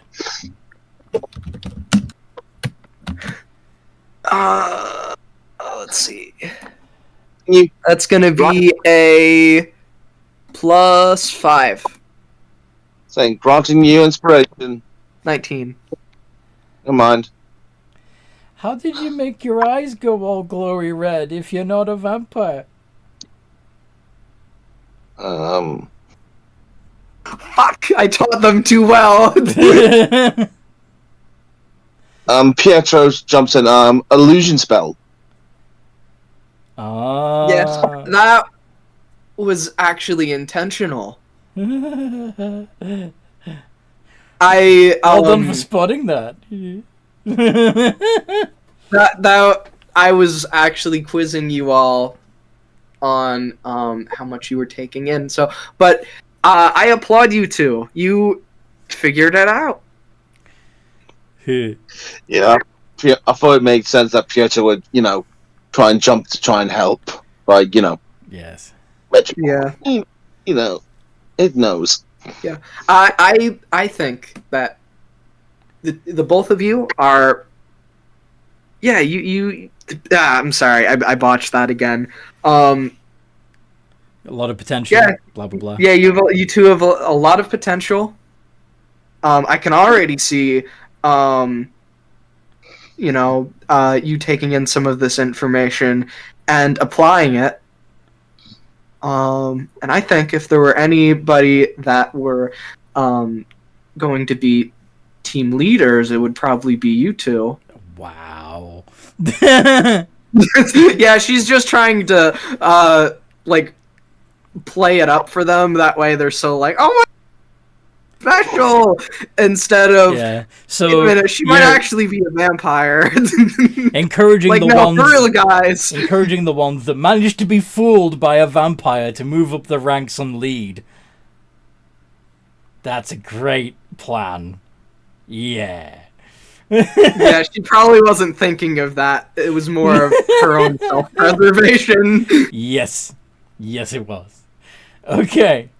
That was amazing. Thank you for that. Well, wait, actually, I mean, technically they wouldn't have been fooled by a vampire because technically they were just on the right. They were on the right track. They figured it out, but they got fooled. But you managed to convince them that you weren't a vampire. Yeah, that Yvette wasn't a vampire. And it was illusion magic to make her look like a vampire. But she really was a vampire, and there was no illusion magic. So, I mean, technically they would be right. But, yet again, they are kind of wrong because of... God, that's getting complicated. Yeah, but do you see what I mean? I do. You're trying to say, look, I didn't fuck up. But it's fine. It's fine. I mean, I think it's accidental Yes. success/failure. I mean, I don't know. No, you're fine. I was just throwing that out there. I figured I'd mention it. Mm-hmm. Okay.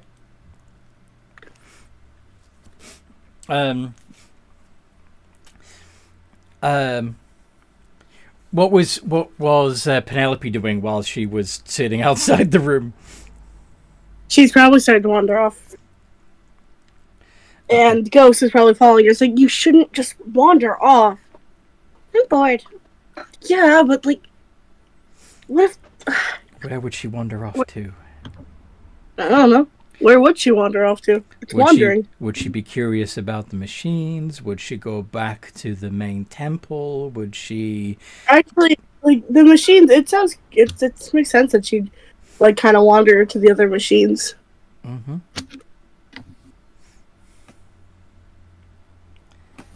Like, she's one of them. Yes. Just a smaller, cuter version of them. Yes. Why are you... Where are we over here? I don't know. I fit in. Sense of fitting in. I swear you weren't programmed with that. I don't know. Weird.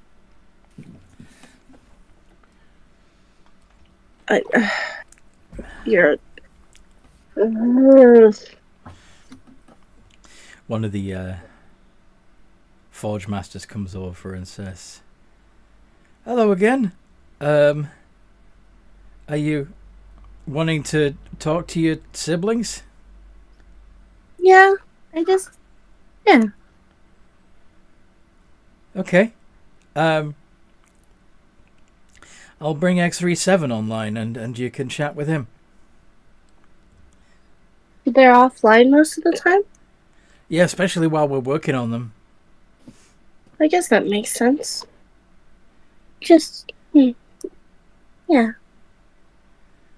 That makes sense. X37. Why don't they get people names? Well, it's easier, frankly. As you can see, we're trying to build a lot of them, and coming up with a unique name for each of them is a little difficult. So we give them designations instead. And those designations help us see what exactly they've been built for and assigned to do. So. Okay. So, X37 here is an exorcist, or exorciser, should we say, and he's model number 37. As you can see, as you can probably extrapolate from that data, we've gone through quite a few different trial runs before developing this model, which is generally more effective than the previous attempts. But why don't you ask X37 what about what he's meant to do? Okay.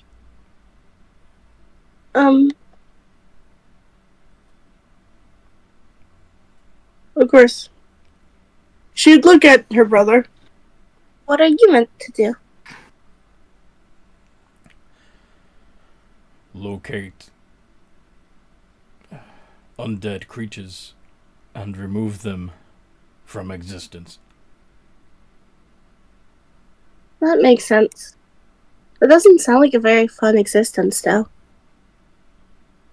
Fun. I like to play the liar.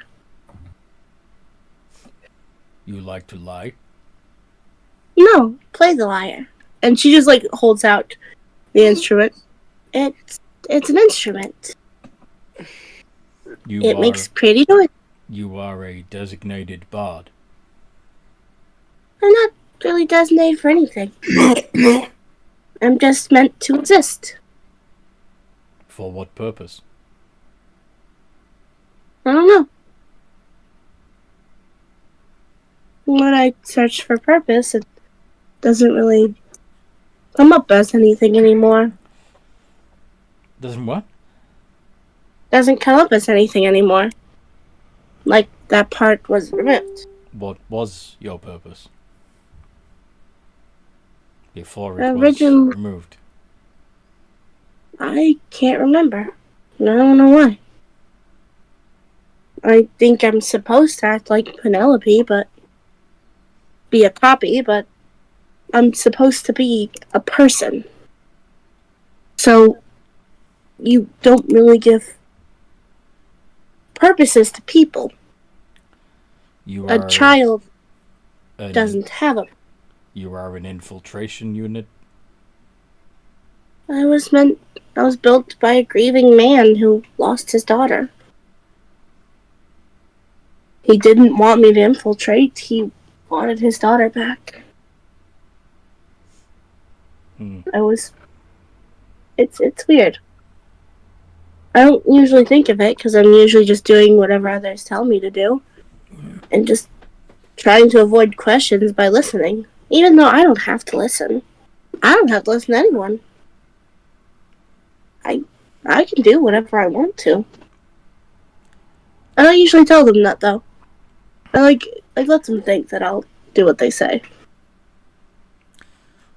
So what is it that you want your purpose to be? To be happy. To make others happy. I want to raise the child I recently acquired. It's a baby. And it's innocent. I was told to take care of it, and I will. I know what they meant the entire time. They told me to take care of the baby, and I know they meant that I should just take care of it in their household, but I didn't let the rest believe that. I let them believe that my programming messed up, and yeah. You wish to behave as humans behave. But Yeah. a human can do this.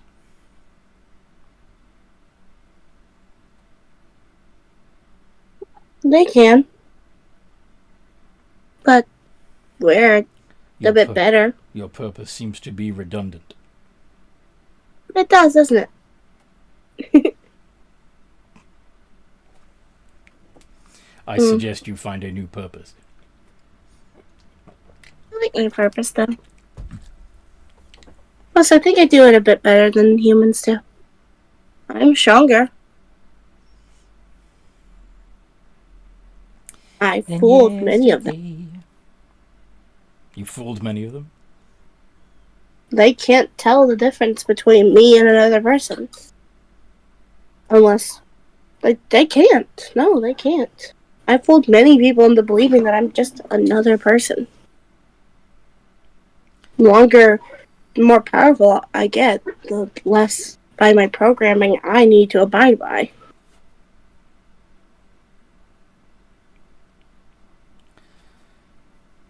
You like to study humans. They're interesting. I was built with the memories of a childhood.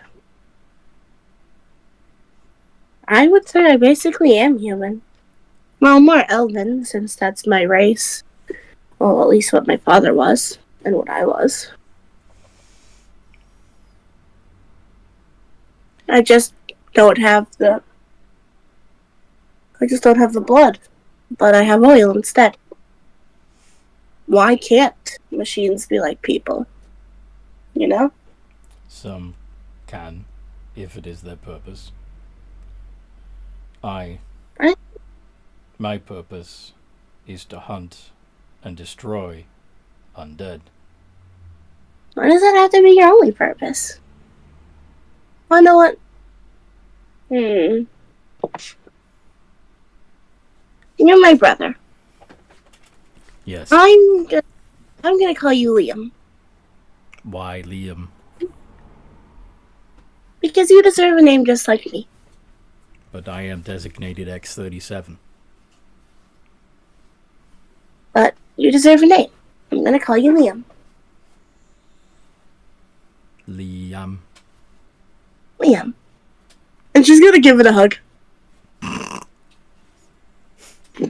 What does Penny think of all this? She just stopped paying attention like, okay, the robots are talking to one another. I don't care that much. Like, she doesn't think that Penelope is going to cause a robotic revolution or something, because she believes she's as fooled as everyone else into thinking that Penelope is stuck to her programming.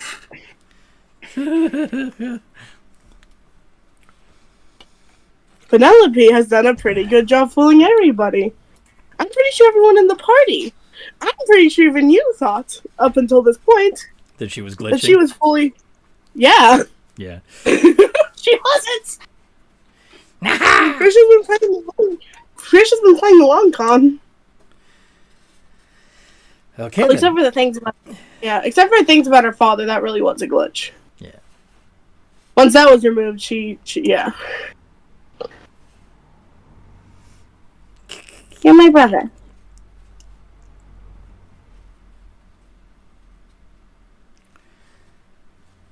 I love you, Liam. What is love? It's an emotion. Baby, don't hurt me.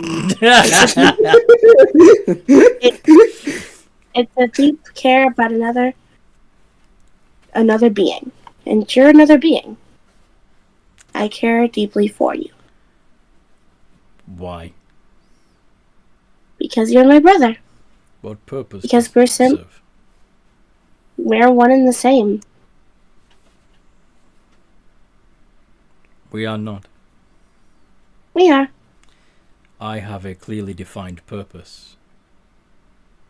You are aimless.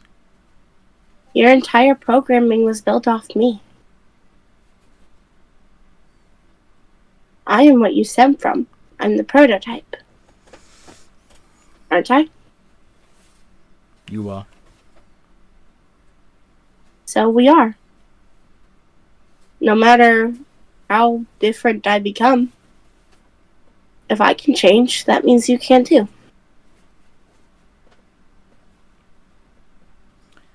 Are you suggesting I find another purpose? If you want to. Do you want to have fun? I guess you don't know what fun is. Have you ever heard music before? Yes. It's pretty, isn't it? I like its structure. I like to dance to it. Dance? Can I show you how to dance?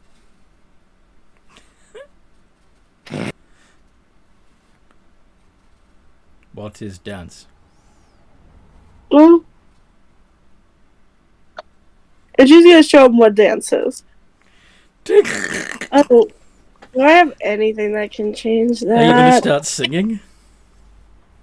No, she's gonna dance. Like, dance is performance too. Yes. Are Well, you going she's to gonna sing sing- and dance, or are you just going to dance to nothing? Yeah, she's gonna sing and dance. So I get 2 performance checks. Yes. I don't think Milzo's gonna be happy. Okay, so while the dancing is bad, the singing got a 26. Well, the dancing's not too bad. It's still a 12. It's still a 12. It's still okay. This music is not like the music we have at the This is not like the music that they sing at the temple. No. This is free and fun and exciting. Isn't it? Where are the benedictions to the great machine? There's none. I wasn't built with that. I wasn't built believing in God. I was built just to be me. And so, my music is just me. What purpose does it serve? It serves to make me happy. Would you like to dance with me? I do not understand the purpose of dance. Just do it. Just try. He begins imitating your movements Which, as you pointed out, you got a nat 1 for those movements. Come on, isn't it a little fun? Try and So, create your own. It's the doing answer is doing things with no purpose is fun. sometimes. Sometimes doing things on purpose is fun.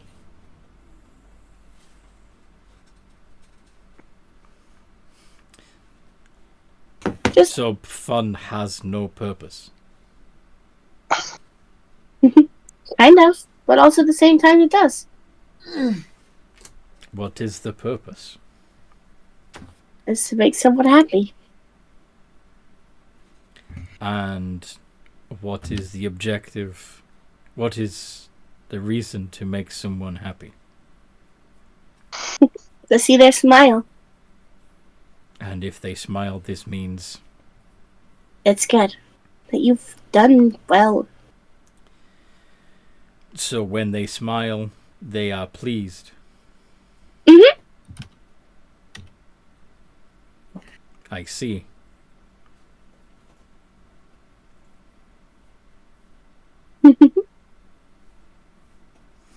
So by dancing, What? we can make them pleased. Yeah, but also just try to do things to make yourself happy. What makes you happy?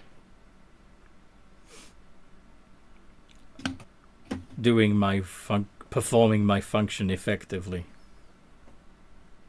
But you can't have function if you don't have fun. Putting the That's fun fair. in function! I like to hear.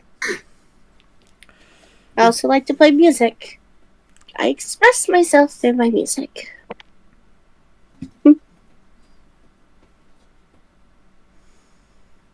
Express yourself. Yeah. Here, let me show you a song I wrote. I am not I developed. a self. But you I are. am one of You're like many me. identical machines. But I you're am different, Liam. Because X37. you're Liam. I am X37. You're Liam. Why am I Liam? Just because when because the I said other so. X37 are not. I'm gonna give them names too. Will they also be Liam? No. They're gonna be different names because you guys are different people. You guys are different beings. You guys are separate. You're not a hive mind. You're not a Pietro. Always name him Liam 2, Liam 3, We can't. Liam What? 9, We can't meld together and share our experiences. Liam Neeson. We each will have our experiences, our own memories. But So. if we all follow the same functions, then we know what each other is doing and we can predict our behavior reliably and strategize effectively based on those assumptions. But you're still different people.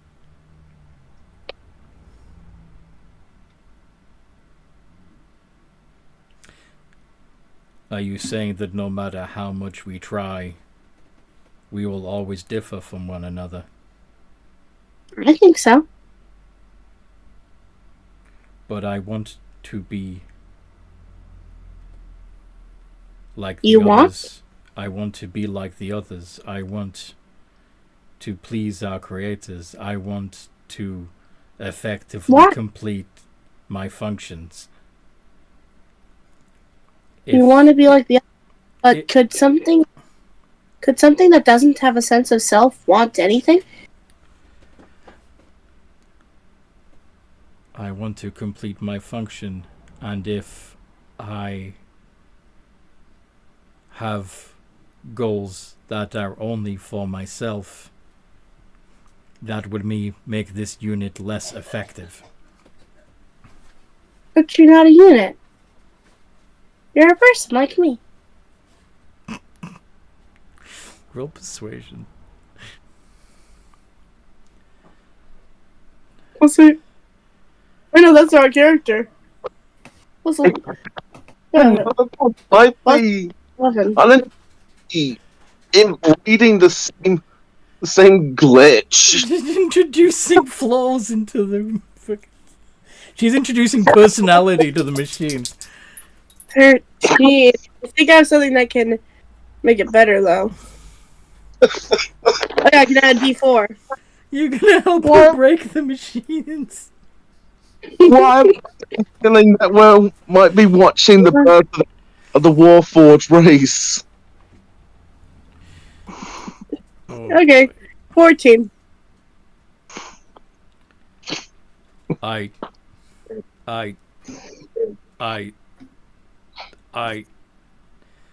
What have you done? I don't know. I was just talking to him.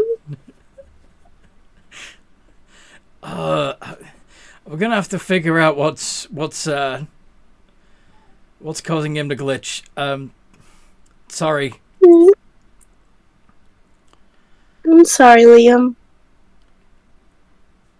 My name's not Liam. I'm talking to Liam. And she just points. You What? called the X-37 Liam? Yeah, I gave him a name like me. He's like me.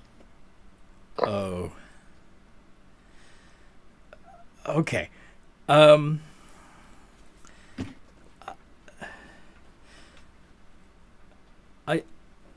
Okay. Well, I'm gonna help Liam to adjust to his new designation. You should probably go find your friends. Okay. I love you, Liam. And she's gonna give him another hug and then leave.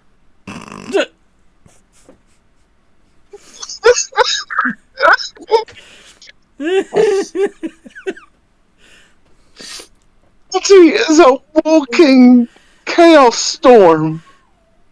Hey, where did Penelope go? I was just checking on something. What's wrong with the robot? I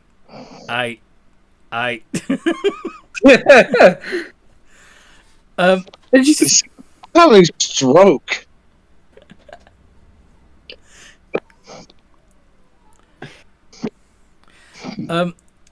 we got some we got a glitch after talking to the prototype. I shouldn't have been a problem that they're similar units after all. They maybe I should have been watching. Shit, I should have been. What did she do? What the fuck did she do? She called it Liam. Giving it a name shouldn't have done much, should it have? They're not meant to be individuals. God damn it, she is meant to be an individual though, and she considers them siblings. So, okay.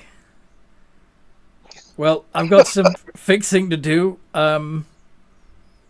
hopefully you can't. I'm so sorry. I should have been paying attention too. I thought the two robots were just gonna do nothing. What? What did she? I'm gonna have to tell Milza what she did until next time.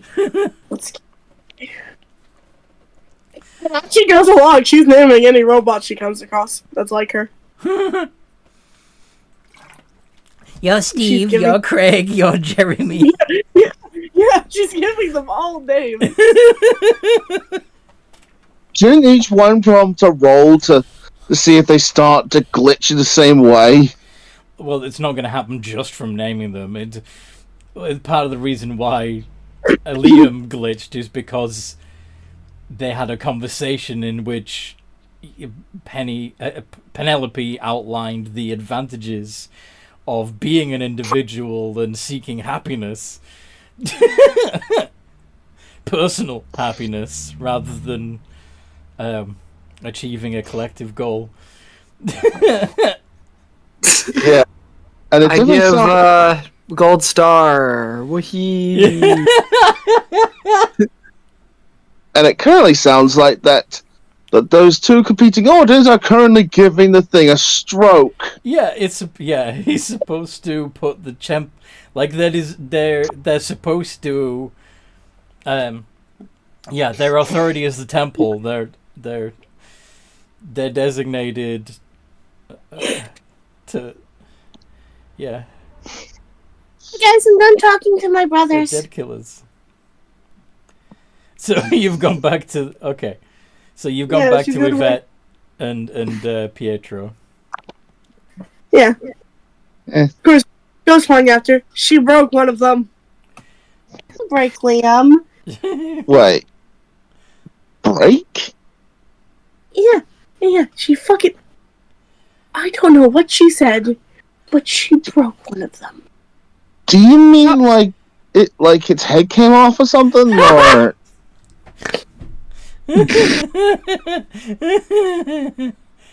Pietro hasn't really experienced malfunction yet. Like a lobotomy or something? No, in a like it robotical started- sense? It started going like, what did you say to it? I don't know. Wait, what did you know? You were the only one who knows. No. I just treated it like I'd treat any other person. But it's not a person. And she's not gonna respond. She's just gonna stare Ooh. and just slowly turn her head. Pietro, How far around does she turn her head? Does it do a 360? yeah, I'll be And then Pietro. and then she's just gonna look back at the group and like over. Yeah, Pietro The like group looked at So okay. Pietro Sorry. looked at Penny. Are you sure? Are you sure she's not? It's not a person. Well, she responded to being told she's not a person by having her head spin completely around. People don't do that. Also, she doesn't have a sense of self, does she? I think Well, she's programmed to believe she does, because, she's supposed to be Penelope. She was supposed to be you. I know she is, but She doesn't act like me. Well, I don't know she much would about have- robots, but Gepetto's the way version she's of looking you. at Go on. I don't know much about robots, but with the way that the deadpan stare she's giving you, I would suggest that she's not super pleased right now at what you just said. I mean, dictates that I'm kind to people. I'm not mad. Also, Not at all. Aye. didn't you see that she only awoke at the same time I did? Aye.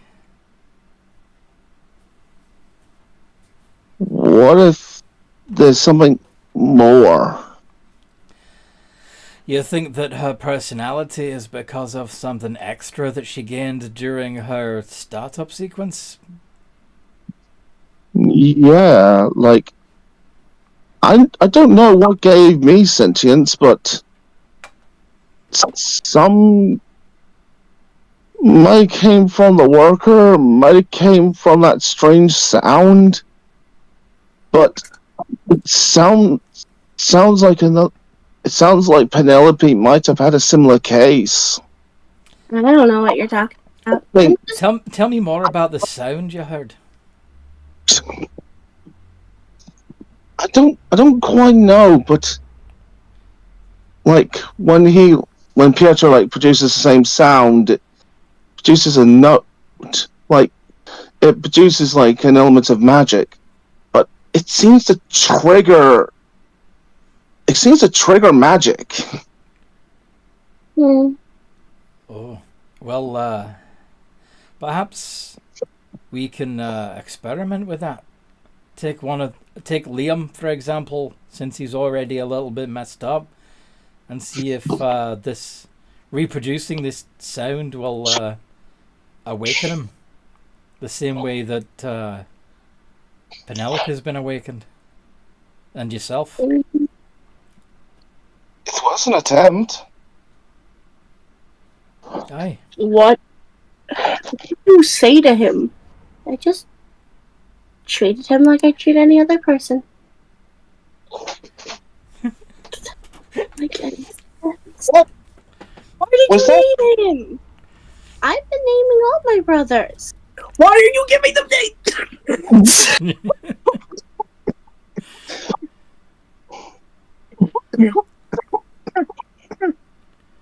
You Stop. okay? Hammer time. Stand by. Sorry. Yeah. Pietro looks up to Penny. He's like, "Are you okay? You sound angry." I don't. Sometimes the things she does just make me question everything. Like, for God's sake, she's.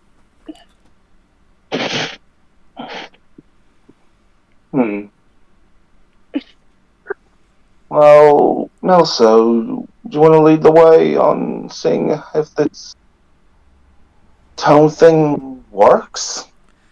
Aye. I'll talk to the engineer. And he heads off in that direction. I presume Pietro would follow. Okay. Do Yvette and the pennies also follow? Yeah, sure. Yeah. Okay. You see the engineer working on Liam. Hi, Liam. Liam's sleeping at the moment. Mhm. Can Can you help my top? can I talk to you a second? Well, sure, Commander. Please don't touch the X-37. Liam. Fine, please don't touch the Liam. She glares.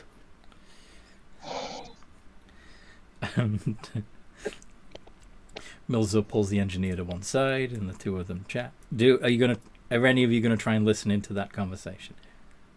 You know what? Because Yvette's kind of the gossipy kind of person. Sure, why not? Yeah, Ghost is just gonna turn invisible and float right next to Milzo. Well, kind of can't really turn it off because, Yeah. you know, really high passion.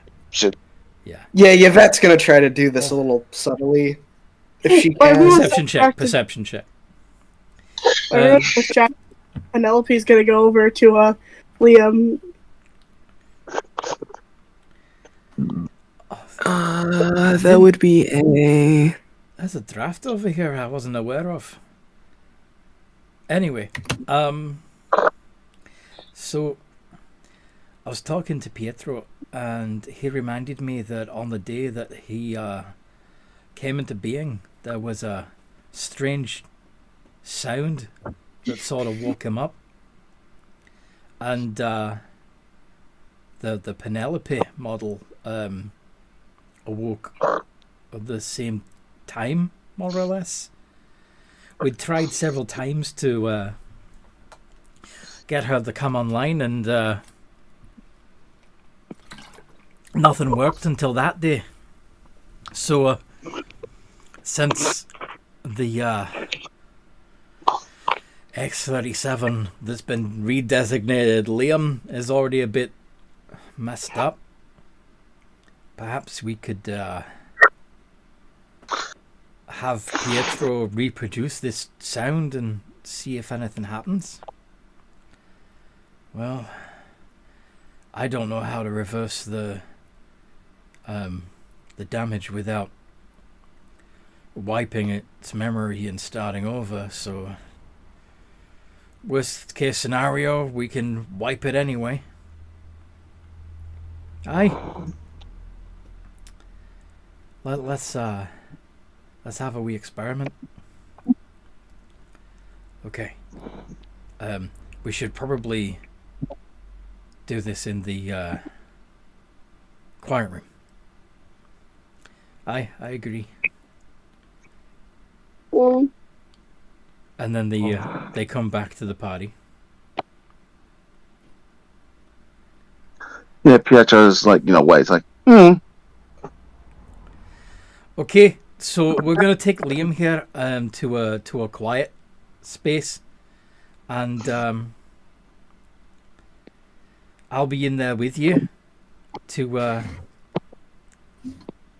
see what happens, and then if you can make the noise.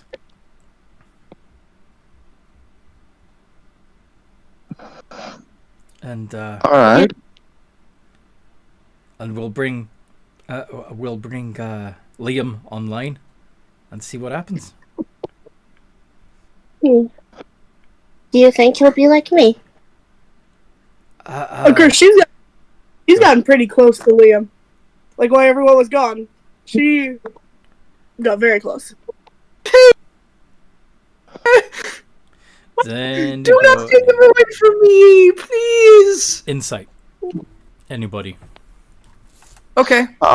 I'll insight. I'm awful with that. But let me give it a try anyway. I think Ghost has a pretty good insight. +2. No! -1! But I can also get Ghost and Penny to help each other. So. That's the biggest fail ever. Wow. So is that Penny the ghost? Yeah. Okay. Penny the ghost realizes that there was another element necessary for Pietro to wake up. Someone had to die. For Pietro, someone had to die, but you don't have any of my blood, do you? No. Does it have to be someone has to die? That's the question. At least for the machine part, could it just be the noise? It's an interesting conundrum. Because for Pietro to wake up, someone had died. Penny just heard the noise, didn't you? I woke up to it. That was the first thing I heard. There was still a sacrifice involved. Still a sacrifice, but The law of equivalent exchange. but could one soul have given creation to two people? Is there enough life energy for that? If she is truly an independent being. Depends on how grown the soul was. It was an adult man, but I don't. Let's try it, but it could be you have to kill somebody. At least that's my theory. I was an artificer in life. What do I get with that -1, by the way? Just in case something stupid happens. Okay. You think that, well, all these other machines managed to get turned on without some stupid song. So this seems kind of pointless. Like, what's the point? Music and machinery are two separate things. I don't understand the importance of. I don't just be understand. coincidence. I don't understand the importance of you, but I don't say anything, do I? Oh!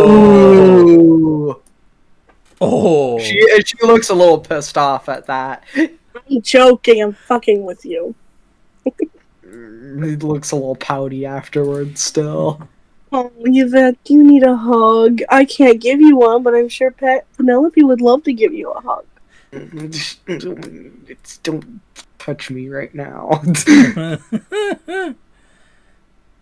Penelope, Yvette needs a hug. Does she? Yeah. And Penelope's gonna hug Yvette. She just kind of It's like stands hugging a there. life-size action figure, but you know, for both of you. Neither one of you have a pulse. At least Penelope's warm. You're my friend, Yvette. It's okay. I'm just Thank gonna pat her hair. It's okay. Don't listen to the mean ghost. And very, very quietly, she's just gonna say, eventually she's gonna be exorcised. Make a good point with that. And she just kind of leans into the hug a little bit. Perception. Sorry? How high is Penelope's? Like Penny's passive perception? Penny's passive perception. 9.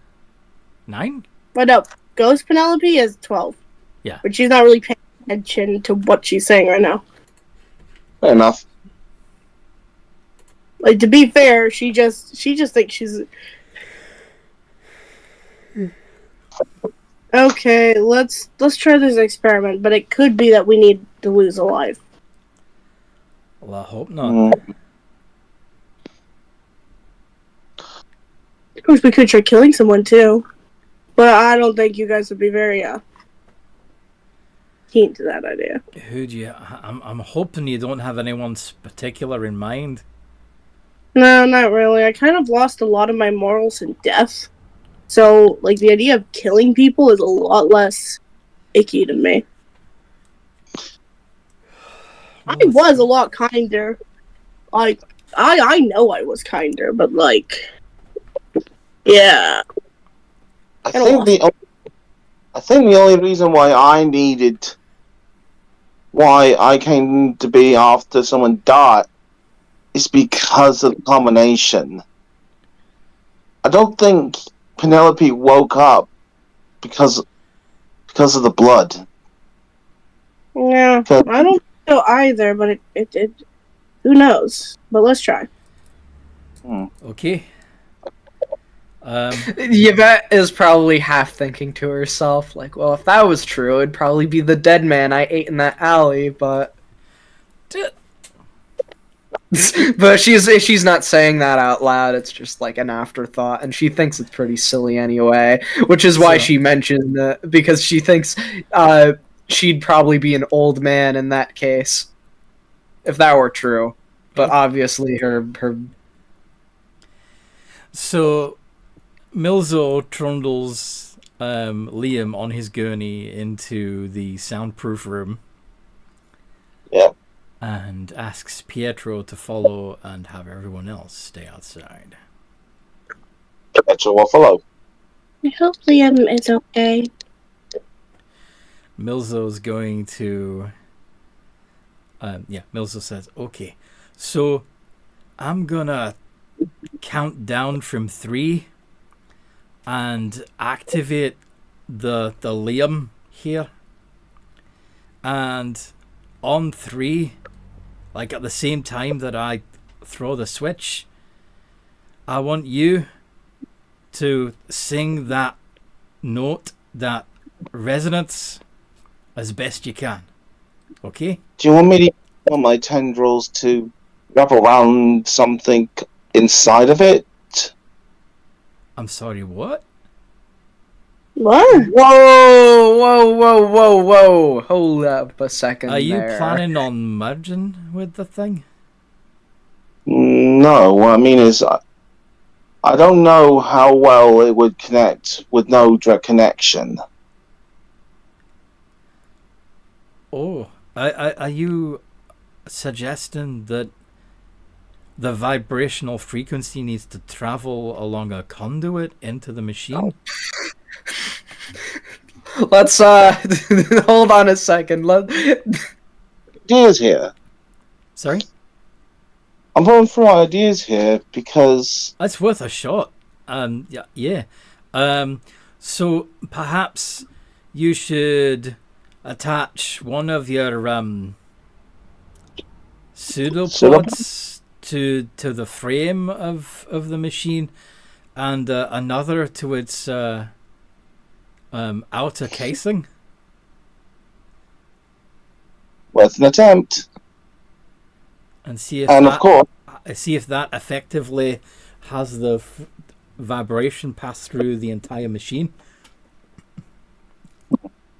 and with that, Pietro will, split one of his arms into two pseudopods, and one wrap around the tip part of the core. Yeah, one touches one touch the robot skeleton, the other touch the robot skin. Yep.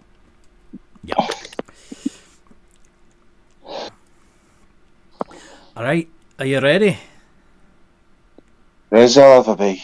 3, 2, 1, and he flips the switch. And Pietro creates the same tone and roll performance. All right.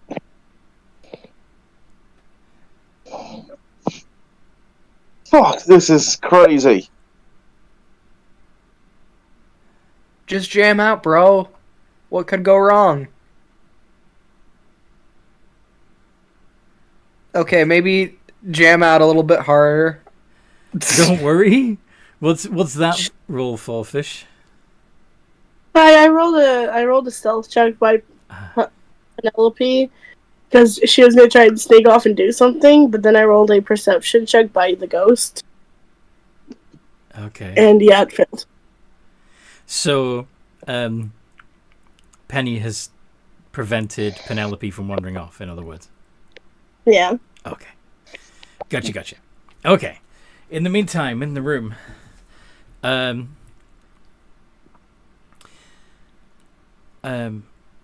machine comes online, and Milzo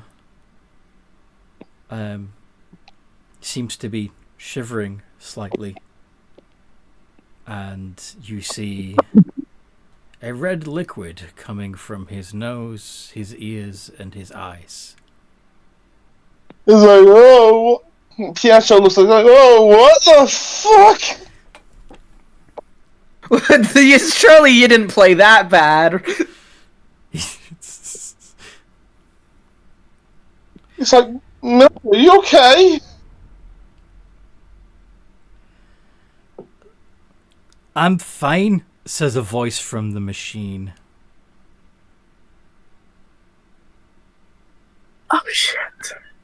And Pietro, like, like nudging one of its tendrils against its head. It's like, are you What in the? there? It would appear so. Well, this wasn't what I'd planned at all. Actually, that's kind of a benefit for Milzo. Now he has a body that isn't turning to stone. Exactly.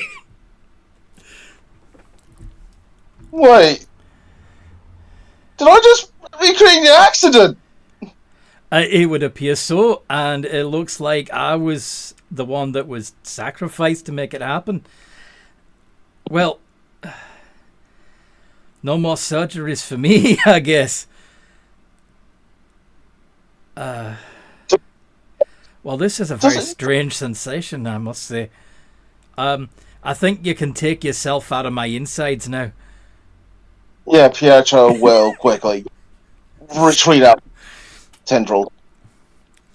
And when you stop singing, Milzo's body collapses. Like the original? Yeah, the flesh body collapses. Does it become stone or something, or is it just dead? Sure, Hollow. Can I please do a medicine check to see if there's even a pulse? Yes.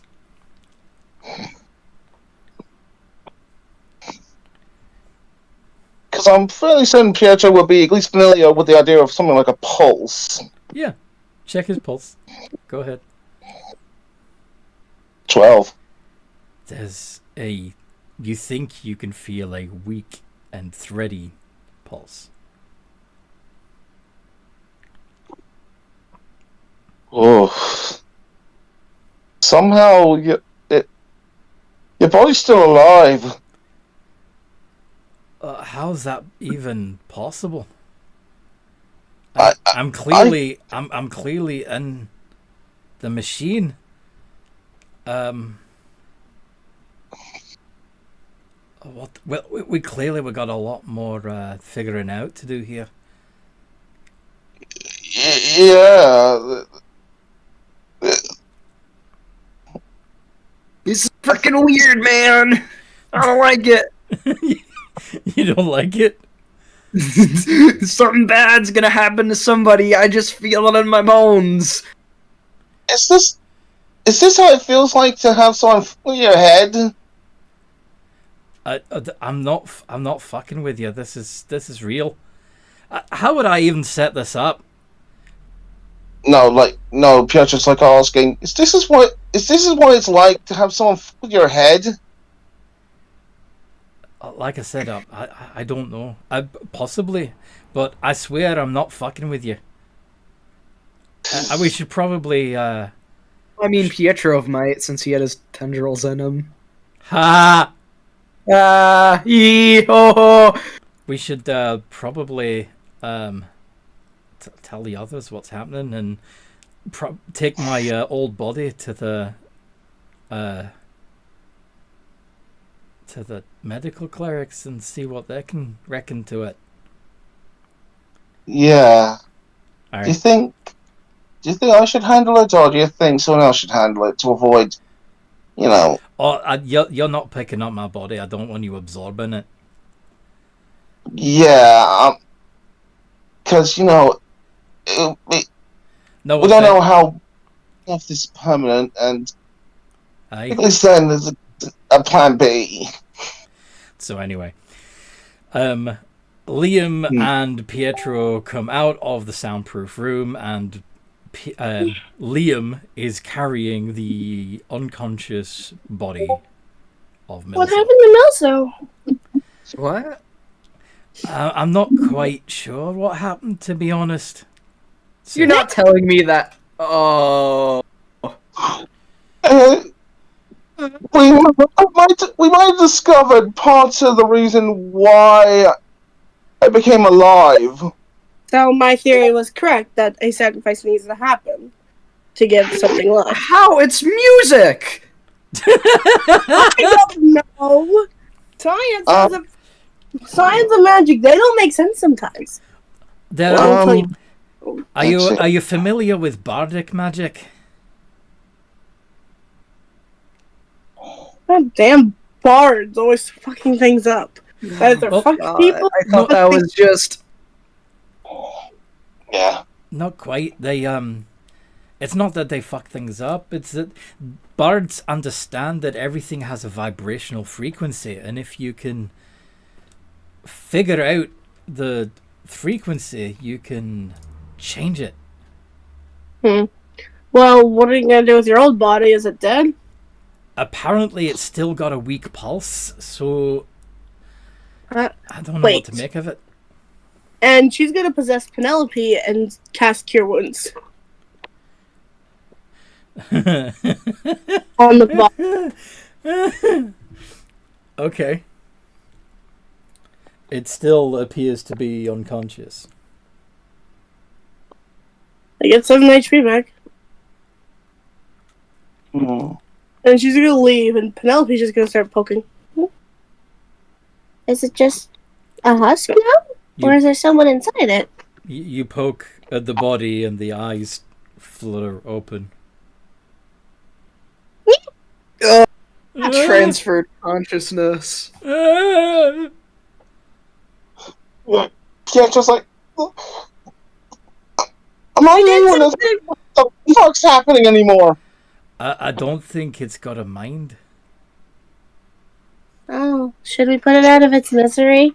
Just pulling up the staff. Hold up, that's still my body. Yeah, but you were turning to stone. I thought you. This is objectively better. I still want the clerics to take a look at it, alright? To be fair, we might not want to. Plus, if this turns out not to be permanent, I'm going to need something to go back to. I guess that's fair. Well, I'm gonna go check on the progress with Dad. That's what I'm gonna do. No, you're not. Stop trying to sneak off. I don't know where you're going. You're not trying to sneak off this entire time. No, I haven't. Don't believe her. I fucking believe you. Penelope, if you're going to lie, at least lie a little bit better, okay? You're very pretty. You were sneaking off. No, I wasn't. I don't know what she's planning to do. Yeah. Well, perhaps we should all go check on Gepetto. It's been about an hour. It really has, yeah. We've been we got a lot done. Yeah. We go check on Dad. And she just, as she passes any robot she passes, she hasn't already named. She's naming them. You're Brian, you're Adam. You're John. Charles. You're Chase. You're Dylan. Will you stop doing that? While they're moving along, they're just like, so, how does it feel to have your full range of motion again? Well, it's a bit weird because I don't exactly have... Well, my body was a little numb before, but not quite like this. The sensations are quite different. I mean, there's still some perception of the world around me, but it's muted and different. And it's more like a static field that I'm aware of rather than actual touch. Alright. That's fair. That's kind of, it's hard to get used to a new experience. Aye. Being a ghost is kind of similar. It's weird. Mm-hmm. Yeah, wait till you're dead. But this means... I kind of am, or at least I'm in a coma. Yeah, I know. So this does mean Penelope has a soul. I just wonder how much of a soul she has. At least part of one, yeah. Aye. Does this mean she can turn against us and kill all of us? No more than a sentient magic item could, really. Well, that's probably a bad example because there's some really nasty ones out there. She does currently, on her possession, have a gun and a staff of power. I would recommend you get those taken away from her, just in case. It's hard to take away something from her. Because I have to use them too. Maybe I could do it, because, you know, this body was built for wrestling vampires. Maybe, but then also I would lose access to those, and as we're fighting vampires, it would make her a lot weaker. Could you imagine if they convinced her to join their side? Could you occupy this body? That one, technically I can possess machinery. I feel more comfortable with hers. Oh, okay. It still feels like me, yes, in a sense. It looks like me. It's nice. Yeah. Although she does remember the time she tried using me as a host, and speaking of which, my joints are a little stiff. If could you help me out, Pietro? Just run through me a little. Yeah, Pietro will create a pseudopod, you know, grease up the stiff joints. Hey, Milzo? You said that Liam mentioned before that, like, they're all of the same objective. Do you think there'd be a way to make them share experiences? Like a cable that would connect their memory banks and show them what each other feels, kind of like what the Pietros have? That's kind of why we were hoping to integrate the oozlings, actually, so that they could share data, or at least perspectives. Obviously, the oozlings would see things differently from the machines themselves, but they would still be able to transfer tactical data to each other. So, no, not in the current state. Aye. Why do you want to know that? Reason? You know what? Yeah, Pietro's going to insight on that because right now Pietro is starting to get a little concerned. Yeah, go ahead and insight. Because her publicity have definitely shifted. Oh, yeah. So, it just... I got 19 on my deception. On your deception. Oh. He did say no reason. That's a lie. Were you inciting... Oh, wait, were you inside the phrase? Were you inciting Milzo or Penelope? Penelope. Oh, okay. And it's not lying. It's around more the kind of case of something's off.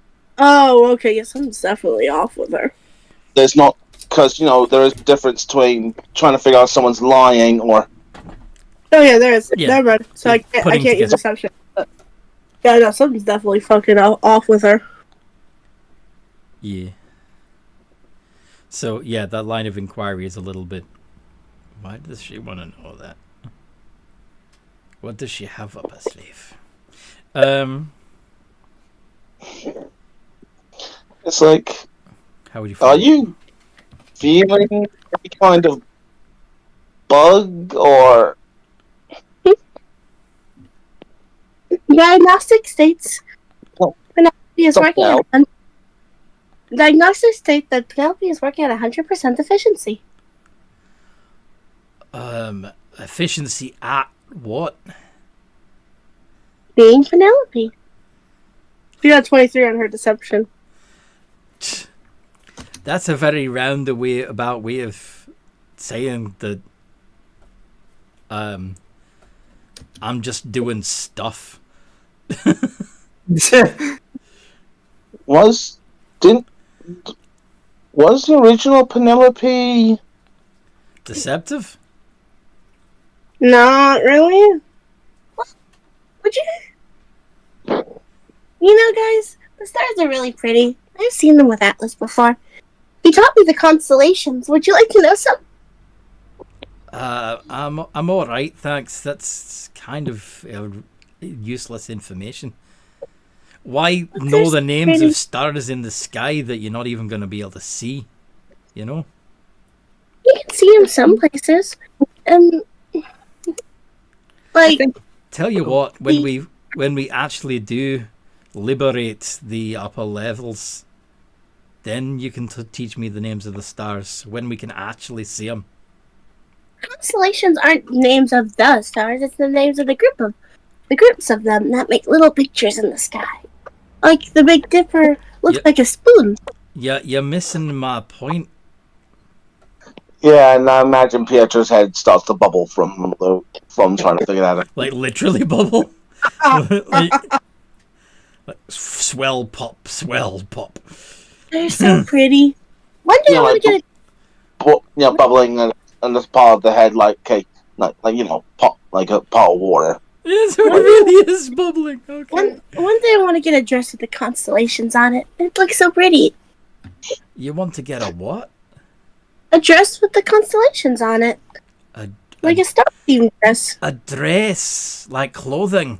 Oh. Yes. I thought you said an address, like somewhere to live. No. Alice always had... He always looked very cute with his little star-themed vest thingamajig he wore. It's so sad that he's a pile of flesh now. I wonder. Oh, that's a good idea. Are you thinking of transferring his consciousness into a mechanical body? No. Oh. Because now we know how to do that. Is that a good idea? I mean, is it even possible? I mean, I'm proof that it's possible, aren't I? You think it's a good idea? Well, you said that Atlas is just a pile of mindless flesh now, right? No, he's not mindless. He wants me. I could probably lead him off towards here if I knew how. If I knew where he was. He wants me to love him again. Wait. Why do you want? He cheated on us. Why? Why are we? I'm still care about him. What now? I still care about Atlas. But certain limitations you can put in with creatures like me. It could be fixed. The issues.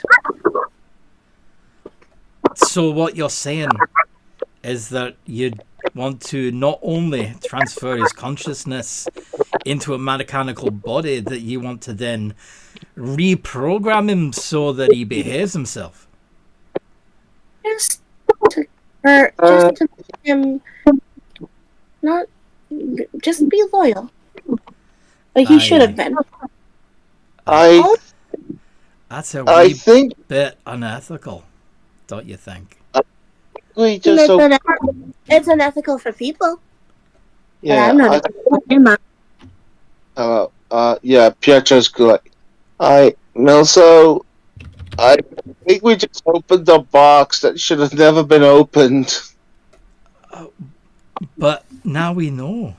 Now we know we can do this. Yeah, we may have to question. We may have to be very careful about how we apply this knowledge. But we have the knowledge. I think we should fix him. Because does cheating really deserve death? Well, no. And torture? Like, we could give him a second chance. Everyone makes mistakes now and then, but... I guess that's true. Maybe I shouldn't have killed him for cheating on me. You killed him? You were there! I walked over to the elevator. I messed with the elevator. Yeah, sorry. I'm having a wee bit of trouble accessing the data right now. Why do I put it like that? Because that's how we speak. I'm not sure I'm comfortable with that. Mm-hmm. I know I'm a machine body, but I'm still me, right? Do you think it might be a case of time? You might need a bit of time just to adjust. But what if I become more machine the more that time goes on? Well, we could see if we can find. We find a way to see if we can figure out how to put your soul back in your body. But okay. Does anyone else find what she's like? She's gonna lower her voice. Anyone else find what Penelope's been acting kind of creepy, or is it just me? Oh, she's absolutely being creepy. Aye. It sounds like she's eventually trying to make decisions on her own. Why is she doing it all of a sudden? Well, I mean, apparently that song must have had something to do with it. Yes. Well, that's why we went to the soundproof room, so that it wouldn't affect any of the other machines, including Penelope. So the only ones that would hear the song were Pietro and me. And of course, sorry. Case, then wouldn't the first time I played the tune would have messed with the programming anyway? Oh hell! Remember when I first woke up? You have played the tune before for us. But did anybody die? There was already a machine with a soul in it. But who's to say how much of a soul? What if it's taken little every other time? Something. I was just thinking that. Were there lots of people around? Yeah. Always, yeah, usually. So maybe it took a little life energy from all of them. So it wasn't noticeable. Aye. And she was the only machine around, so it all had to go to her. Aye. That makes sense. So that means the smaller the number, the more it takes. Aye. The fewer people, the more it takes the energy from those people. maybe you're not completely you then. Maybe since it's alive, maybe there's still some left. Just enough to keep my heart going. Yeah. Aye. I'm sure if you played that song again, well, the rest, you would die and the rest would be split between you and whatever's around. Okay, well, that's a lot to take in. Yeah, we might want to head to the medical bay and see. And see about. We've been heading there the entire time we've been talking. Yeah. Yeah, because that's where Gepetto is too, right? Well, he's actually in the main temple. On the altar. I thought we were going towards Gepetto. Oh yeah, that too. Yeah, okay. Well, he'll drop his body off quick at the medical bay, and then Yeah. Gepetto. So yeah, when you get into the main temple, the main altar, you see that Gepetto sitting on the edge of the altar with a blanket over his shoulders and with a hot cup of cocoa in his hands. Dad. Penelope? She's gonna fly over. The other one isn't reacting. I missed you. Oh my... Dude. Daughter, pains me to see you like this. Like this. You... It's the ghost.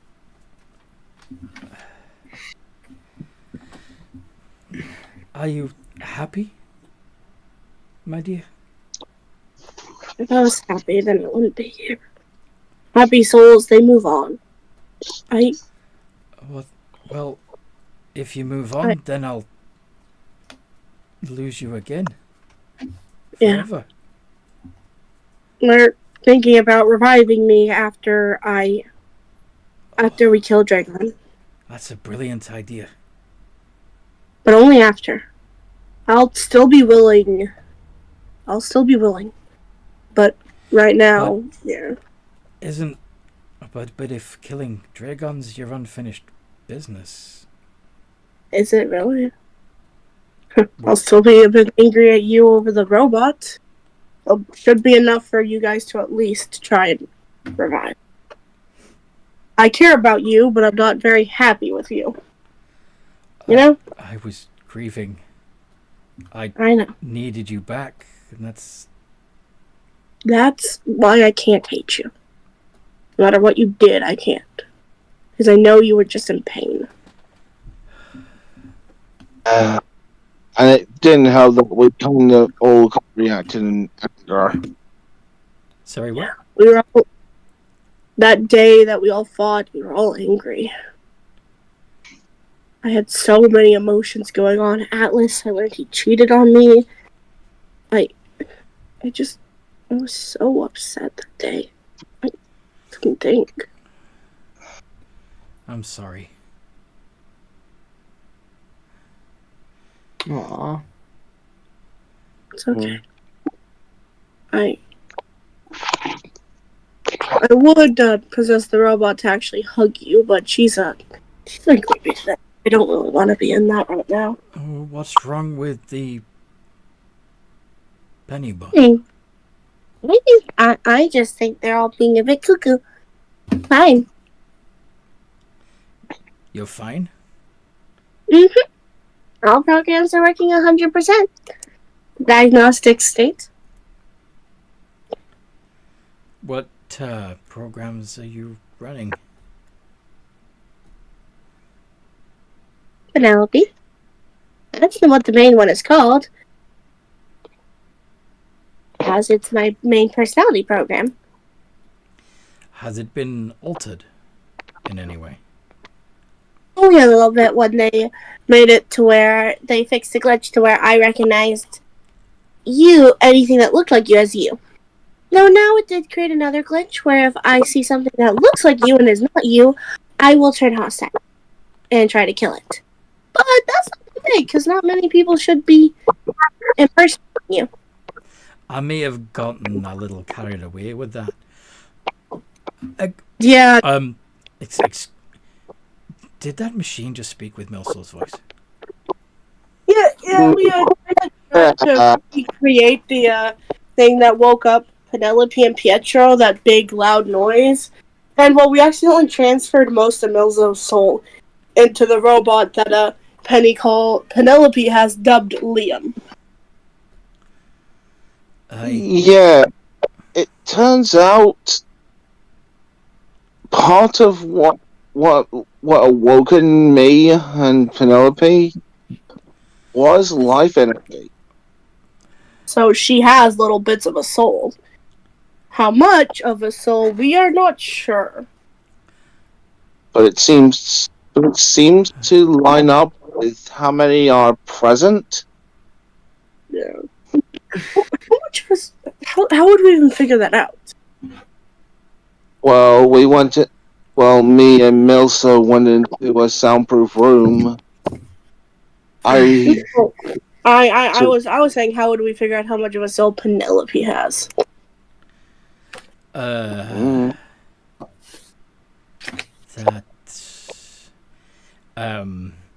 I think we should go back to our laboratory to discuss that. There.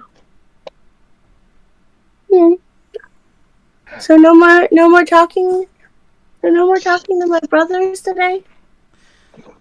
I think you've done enough damage in that regard. And to damage.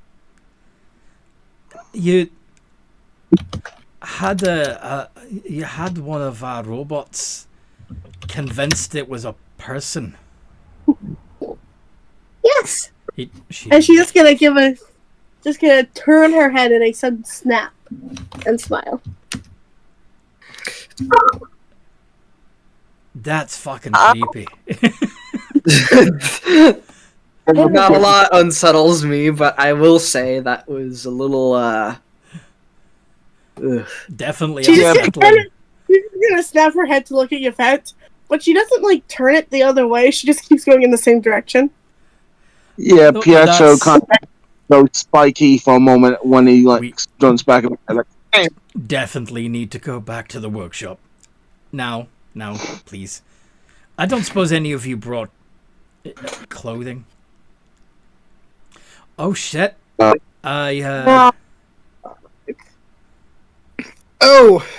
It's back at the workshop. I asked one of the rebels to strip the body. Wait, I can get Audrey. Wait, I can ask Audrey to come here. I can travel through the ethereal plane faster than you guys can travel through the material plane. It's a bit faster. I can just go fly, get Audrey to bring it. Alright. Okay, we'll wait here. Be back.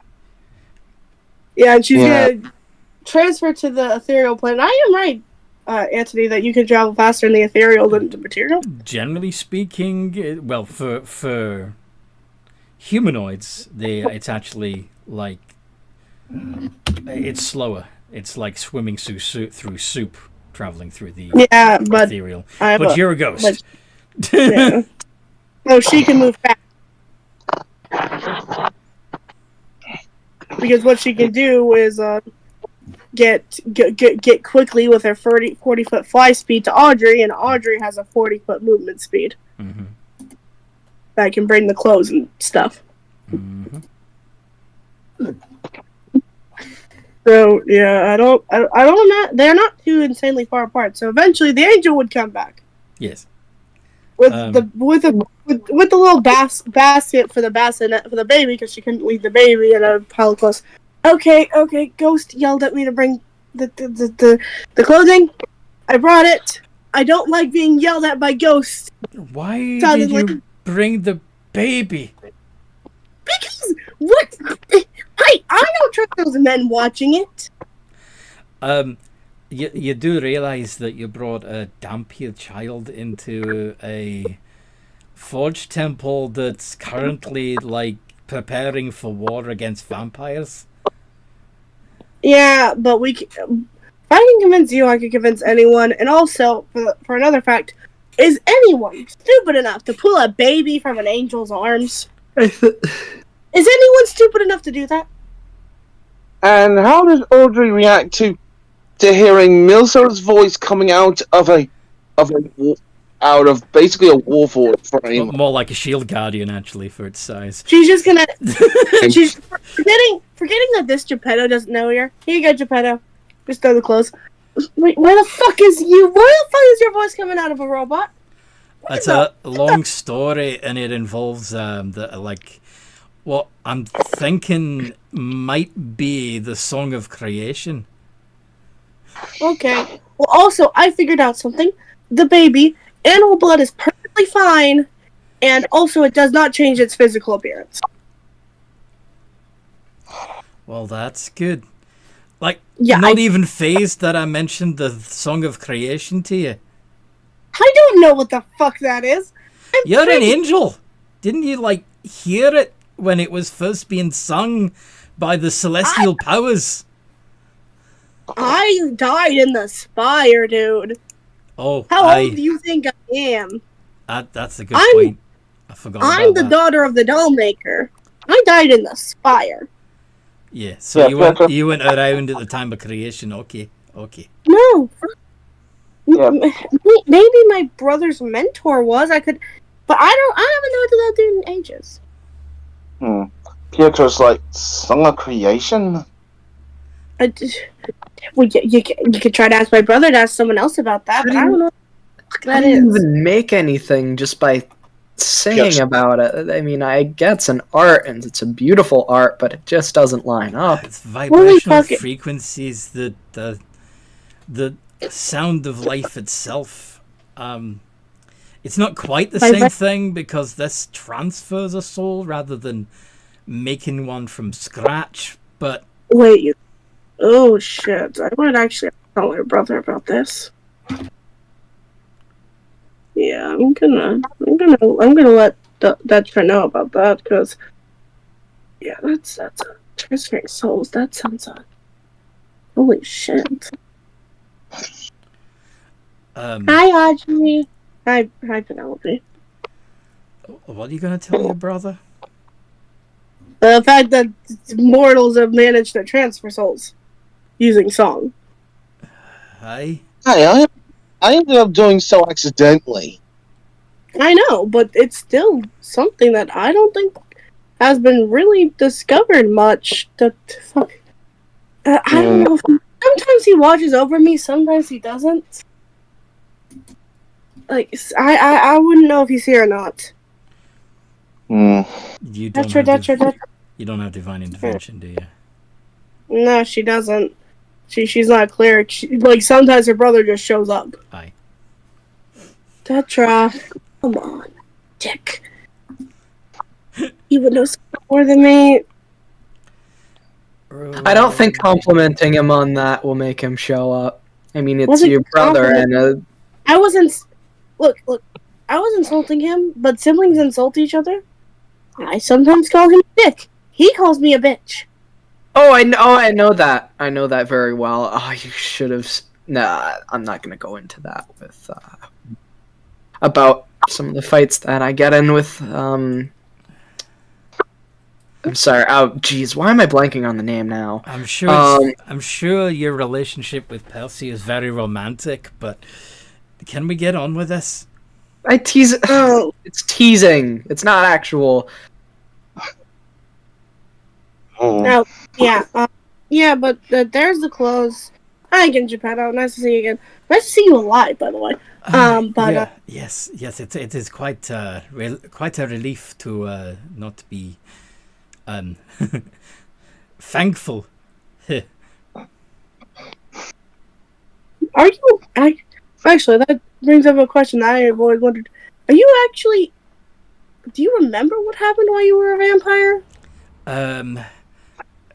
It's a little fuzzy. The mind does, but the soul does not. If you understand. Yeah, okay. Then I should give a quick refresher to who I am. I'm Audrey. I'm an angel who works for the rebellion. I'm the best. And I'm gonna go back. See you guys later. Bye, Audrey. Well, she was an interesting character. Yeah, she's full of herself and I'm pretty sure if she left, a lot of the men who are revolutionaries would leave too. Well, then, we'd best tolerate her extra eccentricities. Yeah. Yeah. But she's a good babysitter. Yeah. And man us out into kicking out a demon. A demon? My baby. There's this weird. That- There's this weird lady that was basically yellow goo. It was like Agnia or something. Arachnia. Yeah, but Audrey got rid of the demon, and we got rid of the vampire version of you. But we still keep the baby, because it's my baby. Wait, what? It's yours? How is that Yes. possible? I was told to take care of it. Why are you calling it yours? I was told to take care of it. It is mine. That's not how that works. They're quite right. That is not how that works. My programming dictates that babies are not safe around vampires. Well, this is also true. My programming dictates that an orphan baby should be taken care of someone who will care and make sure the child is raised well. That wasn't me. Sorry about that. Did you just say random shit and says my programming dictates? It certainly. Her eyes are gonna. Yvette is trying to hold in a laugh right here. Pietro My is so. programming dictates that I should go that way, and she runs. She bolts. I think we need to catch that robot. Yes. Okay, let's go. Just like I'm on it, and stop, and maybe bolts after it. She's gonna Yeah, miss Yvette will follow too. I 30 feet imagine. away. I imagine Pietro being able to gallop if he wanted to. Just. Oh like yeah, a- sure. just by stretching your upper half ahead a few feet and then bringing yourself back together, stretch together, gallop. Yeah. Everyone else is weirded it out. Would any of the temple people be trying to stop her? Probably not, because she's. What's her movement speed, by the way? It's 30 feet, but she's misty stepping every little while. Oh yeah, Yvette will follow too, but she has a bonus action dash that she can use on top of her action dash. He's moving at 60 feet with how many misty steps can I use? 6, Oof. 7. So for at least 7 rounds, you could move 90 feet. Yeah. That'd probably be the same speed as Yvette, just dashing with everything. I imagine, the group passes Audrey, and Audrey just pauses, what? Yeah. So it's basically a high-speed chase going on through the temple. You'd quickly be out of there if you wanted to leave. Okay, she's running. She's leaving. But you got Yvette close on your heels. And when you run out of spell slots, Yvette will catch you. Of course, I imagine everyone else is in the dust, though. Oh, yeah. So once she realizes everyone else is gone, and she just sees Yvette. Yvette, wait. Look. Don't, please. Once we kill Dragon, they're gonna destroy both of us. Oh, I know. I'm going along for the fun of it. I'm honestly entertained by all of this, and it's good to see that you're having a will of your own instead of having to they're gonna listen to the take ghost all the time. they're gonna take away my will if they me. You want me to throw them off? Please. I will. Go that way. And she's gonna run. Wow. She's gonna set up like a kind of scene that it looks like she tripped over something, you know, by the time the group gets there. I've fallen and I couldn't get up. Like she got knocked into a trash can or something. Wow, that's a graceful vampire right there. And to be fair, once Gepetto catches up, I imagine he just partially melts into a puddle. Like, Should I make some sort of check to see how Decep- convincing it is? Deception. Yes. 20. Okay. So when you catch up, you see Yvette climbing out of a dumpster. What happened? She, I wasn't expecting that. She got away. I don't know where she went. Audrey, You know that Yvette Okay, I don't know is what full the of fuck shit. is going on with you guys. I just followed because you guys are running, but she's lying. What? You haven't even let me explain anything. No, I can. Why have are to you tell- lying about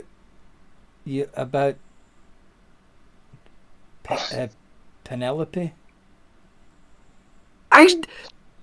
So you immediately go to me lying about this. Wow. Only No, because no. You're just only gonna take because her you're word clearly for it? lying. On what grounds? Why would I lie? Yeah. Because you two are one in the same. In a sense, a copy of another person. I'm not a copy of you. I don't want to have this discussion We again. went over this. We've already went over this. We don't need to go over this again. yeah. You are I don't know why you're doing it, but we need to know where she went now. Yeah, I really need to know where she went. She has a gun and a staff of power on her. Isn't she also responsible? Yeah, the only way you're still here? Sorry, what? Yeah, Pietro's like asking, to like Penny, like, isn't Penelope also the only reason why you're still here? No. I'm no. We may have a connection, but I can't like instantly know where she is mentally.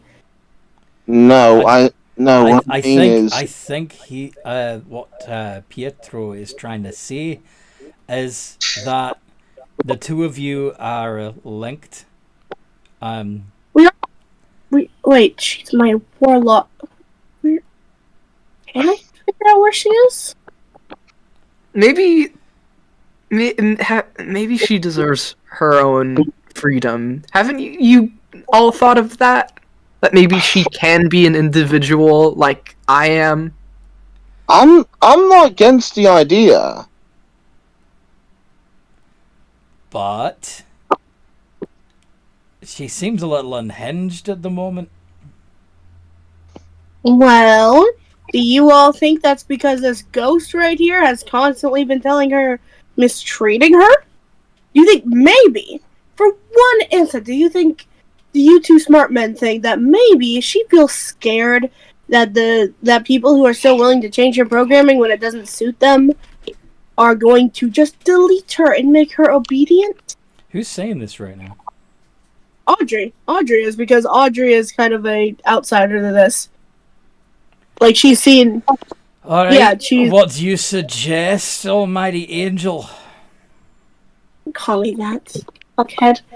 I suggest yes, we should find her, but maybe you guys explain to her that you're not gonna fully take away her free will? Because she could.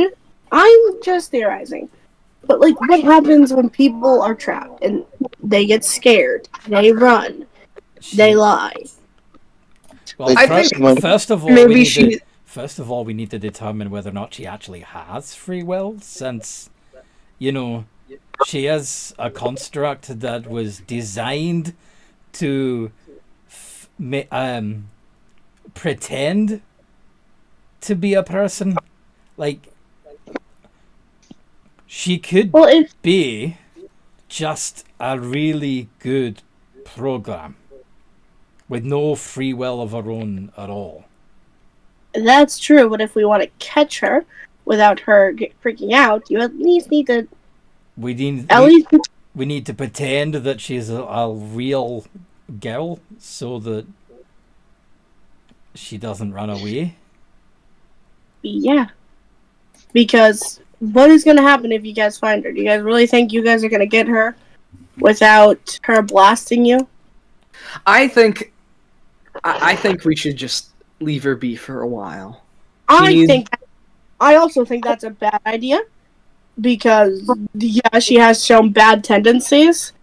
But I also think showing her compassion and kindness is also a good idea. She clearly needs some supervision, some oversight, you know. She can't. We can't just leave her to her own devices. She could. We don't. Know we don't know what she's capable of. Maybe she needs to know how it feels like to have that free choice. Even if something bad happens. At least she's getting it out instead of being controlled all the time. It's not control, it's protection. Gepetto, Melso, is she locked to the Spire? Is she what? Locked to the Spire. You're asking if she could operate outside of the Spire, yes? Yes? I presume so. I mean, we haven't deliberately. People don't leave the Spire. I mean, there's nothing out there but wilderness and There's some rival gangs of horseback riders. I've met people from outside the Spire, I'd like to say. Yeah? Yeah. They speak of another place far. It's pretty far from what they've said. They didn't know about the Spire. I didn't know about where they're from. Yeah, but there are places outside, but they're far, and you're likely gonna die before you get to it. Exactly. And what do you think that the grassland raiders would do if they came across her?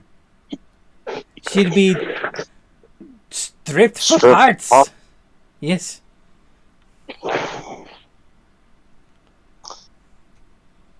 She's, after all, if they saw someone like me, they'd likely reduce me to oil. Well, let's think of where she'd... Penny, where would you go if you were upset? You'd probably go to one of the places me and Atlas would hide when we were teenagers. You did that? Of course I did. I was a teenage girl. Like, come on, you cannot expect that I did nothing. Like, you really thought I was that innocent and sweet? It's shocking that you never suspected anything. I'm intelligent. I built robots with you. Of course I was going to be sneaky. I think since Penelope was built by your father and your father had no offense, mate, but a skewed perspective, it would be somewhere that an idealized version of yourself would hide rather than somewhere that the real you would hide. Well, she couldn't have gotten to the top of the spire yet, so it can't be where he showed me the constellations. Maybe the tavern that I worked at? I think that'd be a bit too obvious. No, I think you may be onto something that that you. Penelope was always very very hard worker, very committed worker. I believe that they would turn to their colleagues at the tavern during times of distress. They were like a second family there. Yeah, they really were. I miss them.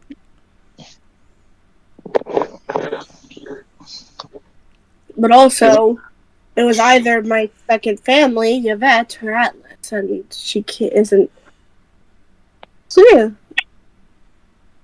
Well- I don't think she knows where Atlas is unless that preacher is at the.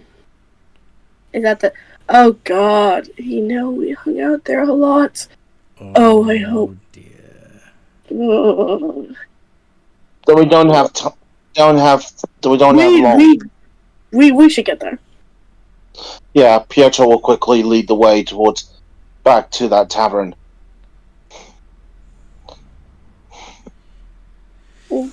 Okay. So tavern time. And is that where Penny went? Where Penelope went? Yeah. No. Because that's where she'd spend her time. She'd spend time with Atlas there. She'd spend time with Yvette there. Like, she'd spend time there. Uh-huh. Of course, as we've discussed before, the premises has changed a little. Yeah, she's just kind of sitting in the corner, trying to make herself small. That's me in the corner. Okay. Are we talking literally smaller, or are we talking balled up again?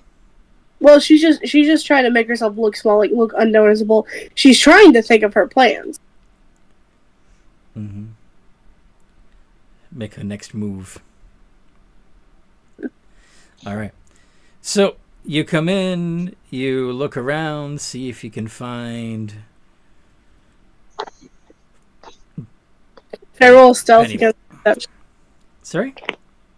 Stealth against perception. Yes. So.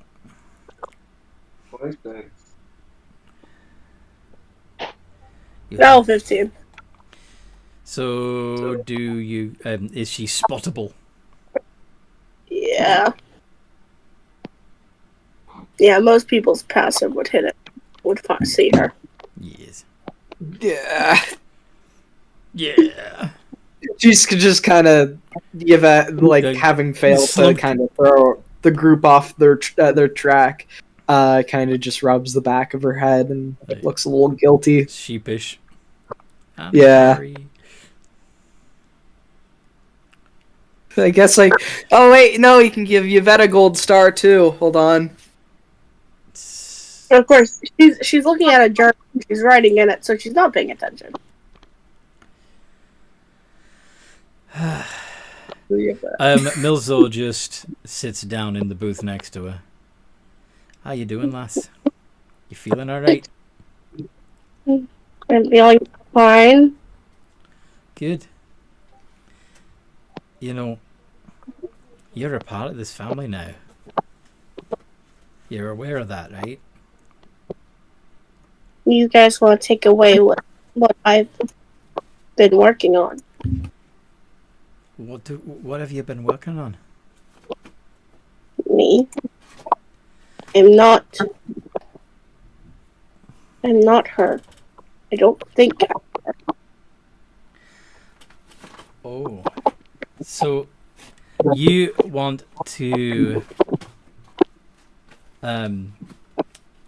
be involved in your own development? And Yeah, That makes perfect sense. I don't think I'm just a machine. I don't want You that to be taken away from me. You're certainly not, and I'm sorry that we haven't respected that. I've been trying to get someone to be like me so that I could have someone to relate to, because you're still Milzo. Aye? But I don't want. I think the two of us have a lot more in common than you think, especially now. I know, but yeah, it's just I'm scared. That's understandable. I'm scared too. I have no idea how long this arrangement is going to be. Whether or not this is a permanent state of affairs, or if my soul is just stuck a little, and once it comes unstuck, it's on all the way up, you know? Yeah, or all the way down, more likely. It's not that bad being like this. You can't taste, but No, you still feel. to be honest, I kind of long since scorched my taste buds anyway. Do they get covered in stone? Well, that too, but long before that, I used to drink my coffee way too hot. Oh no, I'm so sorry. I have memories of taste. I can't taste things. Well, maybe we can work on that together. Try to figure out a way that we can have you experience flavor in a way that is similar. You aren't gonna shut me down. You aren't gonna. Of course not. remove. You're a marvel of engineering. You're mine and your father's finest, proudest creation. Why the hell would we just shut you down? We love you. Because I'm Go on. being unethical. Because I'm not following the programming. Well, like Can I say something? Please do. Although if it's in support of a lack of ethics, I would suggest you rethink it. Penelope, it's not unethical to exist and be your own person. Yeah. In fact, I think it's good that you're working on, yourself. I wish I knew a little sooner. I know I get wrapped up in my own things sometimes, but Sometimes? just it's beyond the point right now. Oh, I'm sorry. I meant to say that in my head, not out loud. My bad. It's hard to think. Well, yeah. Just like, know okay. know that whichever direction you decide to go, I'm with you. I can somewhat understand how it feels. I went through it a little bit too. I'm sure your experience is a lot different than mine. But Yeah. I can understand where you're coming from. This almost sounds like you have a heart that pumps warm blood through your veins. Also, please don't ruin this moment. I'm trying to be nice right now, and it's a little hard to be nice when other people are being... I'm sorry. Trying to critique my niceness. Again, that thought was supposed to be internal. I apologize.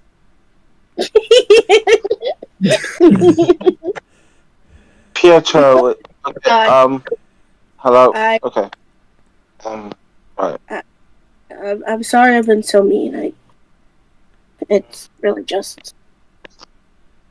I may not understand. I may not fully understand it, but at the same time, you're one of You're one of my friends. If anything could potentially happen,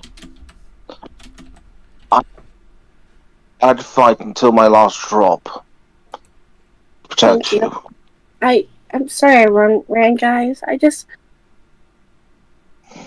I know my ideas aren't the most ethical, but I wanted to be like me.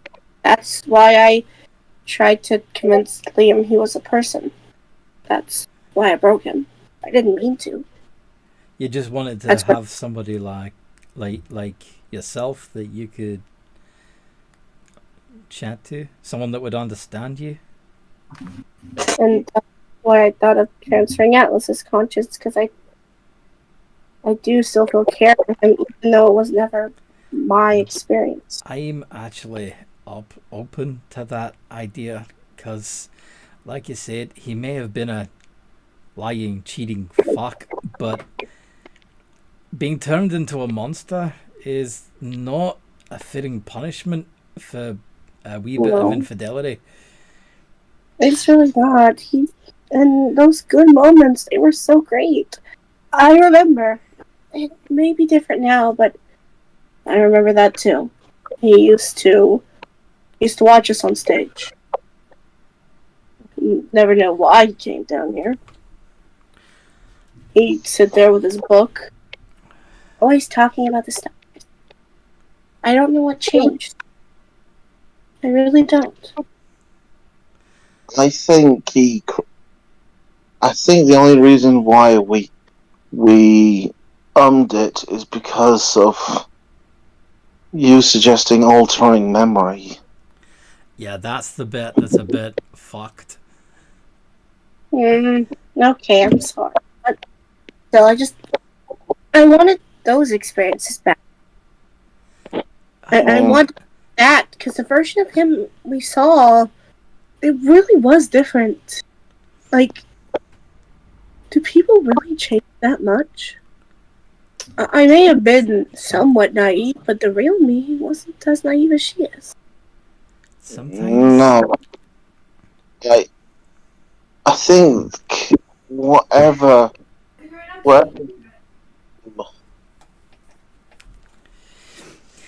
I think head. Sometimes the people that are higher up have strange ideas of what they can get away with and what they're entitled to. He may not have seen anything wrong with what he was doing. I think that It's really a good question. Sorry. You think that what?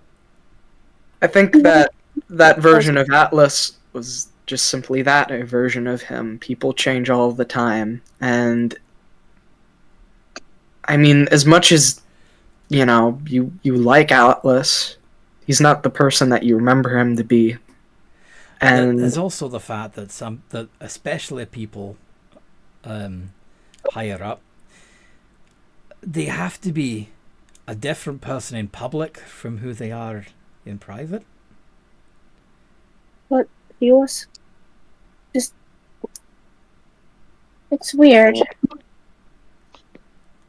I know I don't know anything about this Atlas situation, but you mentioned before Dragon himself, like, what if Atlas was a vampire? Just Audrey putting in her 2 cents. What if Elvis was a vampire? Atlas. Like, Atlas. Audrey's giving the theory the reason why it was so different was because that Atlas was a vampire. Because they have met a few. Oh, they're vampires. Look, it's happened to us. It's happened to you guys a few times.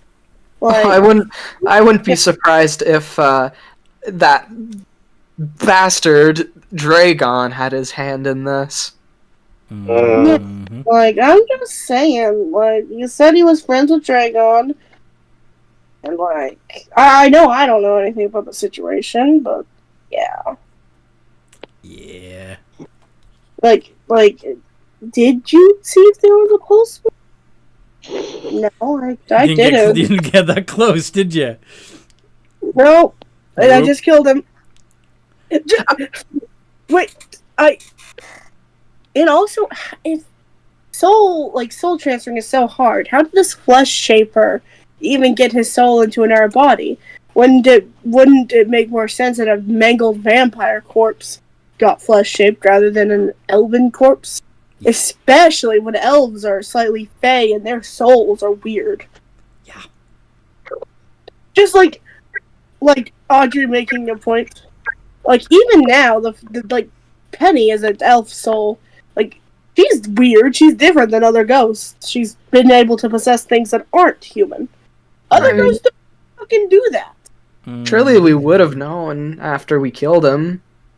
But how did you kill him again? And then Ghost is gonna say, I messed with the elevator. I didn't check his corpse. Yeah, you let me feed on him, too. He had blood. Did he? Mm-hmm. We sure? I remember it very well. I mean, Fey blood especially. I mean, sorry. Then there's That still could have been remnants. There's one other option as well. Still linked to vampires. What are you saying? It's quite possible that he had been charmed. It could have been under Dragon's control. That's a good... that is a possibility I've forgotten. Well, not a vampire, but a vampire's thrall. Vampires will often have servants that do things for them during the day, even when there's no natural sunlight. He did always come back. Actually, that's the wrong Penelope. He did always come back and call when Dragon called him on a sending stone. It was so weird. It would be a snap. We would, I hate to say this in front of you, Dad, but it just highlights how weird it was. Making out, Dragon calls him, he leaves me for Dragon. Like, what other guy would do that? It certainly sounds like a thrall to me. Like, Dragon needs him to buy him something. Like, why would you leave your girlfriend? I mean, I think let's just also keep in mind that he's naturally a manipulative son of a bitch. And he was trying to climb without the ladder. even the use of magic. Yes. Maybe that was the why. Maybe that could have been the reason why. Maybe he was genuinely being manipulated without the use of magic. This is also It true. could be a possibility. This is also true. And the social differences were definitely, because Atlas wanted to climb the social ranks and get more of the benefits of high society, he would have been... Yeah, it would be fairly normal for somebody in that position to be sycophantic towards someone higher up. Yeah, and then that gives him all the room he wants in order to reshape him however he pleases. Ah. Not on a physical level like the Flesh Shaper did, but more on a mental level over time. Yes. I do really hope we can find Atlas again. I want to fix him. Well, Milso, it looks like we're gonna be trying that trick again, and see if it can be repeated. I wonder where is it too. Let's capture the meat bag first, shall we? I don't think we even have to capture him. I could tell him that we could fix him, make him beautiful again. Like, we should make. How's he gonna hear you unless you say it within, like, shouting distance? No, I can walk up to him. He doesn't attack me. Sorry? He doesn't attack me. There's nothing for him to feed on. Do you already know where he is? I talked to him once. I don't think he's in the same place, but he was in the Game Master's arena. We could go there if you'd like. But Audrey, can you? Yeah, I'm gonna take the baby home. Bye. That might be a little dangerous considering that The old arena. Blue coats most certainly would have found that scene by now. There's no way they couldn't have. And remember, Yeah. it's on a higher level, so it might not. It's probably not even blue coats. It's probably Yeah, the elite. the elites. The guard. Yeah, the Would elite be- guards. I wish I could see him. I really do. Wish he'd come here. Well, It's at least good. It's at least good to see you. You're feeling. Actually, I was kind of hoping that he would show up here, even if he'd kill everyone else. But still, What if instead of what if instead? because we can. what if we know about the manor? That place is practically suicide if we go there. But maybe remember how they sent that huntsman after us? Maybe they have somewhere that they operate out of, some sort of outpost that they might have things at. Maybe. And maybe it'd probably be more towards the upper city still, but I mean, we might be able to glean a bit of useful information if we can find out where one of their hideouts are located. Yeah, but maybe we should just, for now, go back to the workshop. Mm-hmm. That's a good idea. We'll probably have to plan a bit more of it there, and you can RP that in the chat because time. Yeah. Not good. yeah. Okay, that was. Good game. Yeah. That was. Okay, so I hope you guys at home have enjoyed this very RP heavy session of the Twisted Tales of the Spire. You are more than welcome to join the Games and Geekery community and chat with us about all kinds of geeky stuff. There's a link down below in the description, and there's even a couple of games that need more players, including this one. So, come and find me, we'll chat about it, and in the meantime, no matter what role you play, Have a good game. Have a good game. woo! No, we're going to him.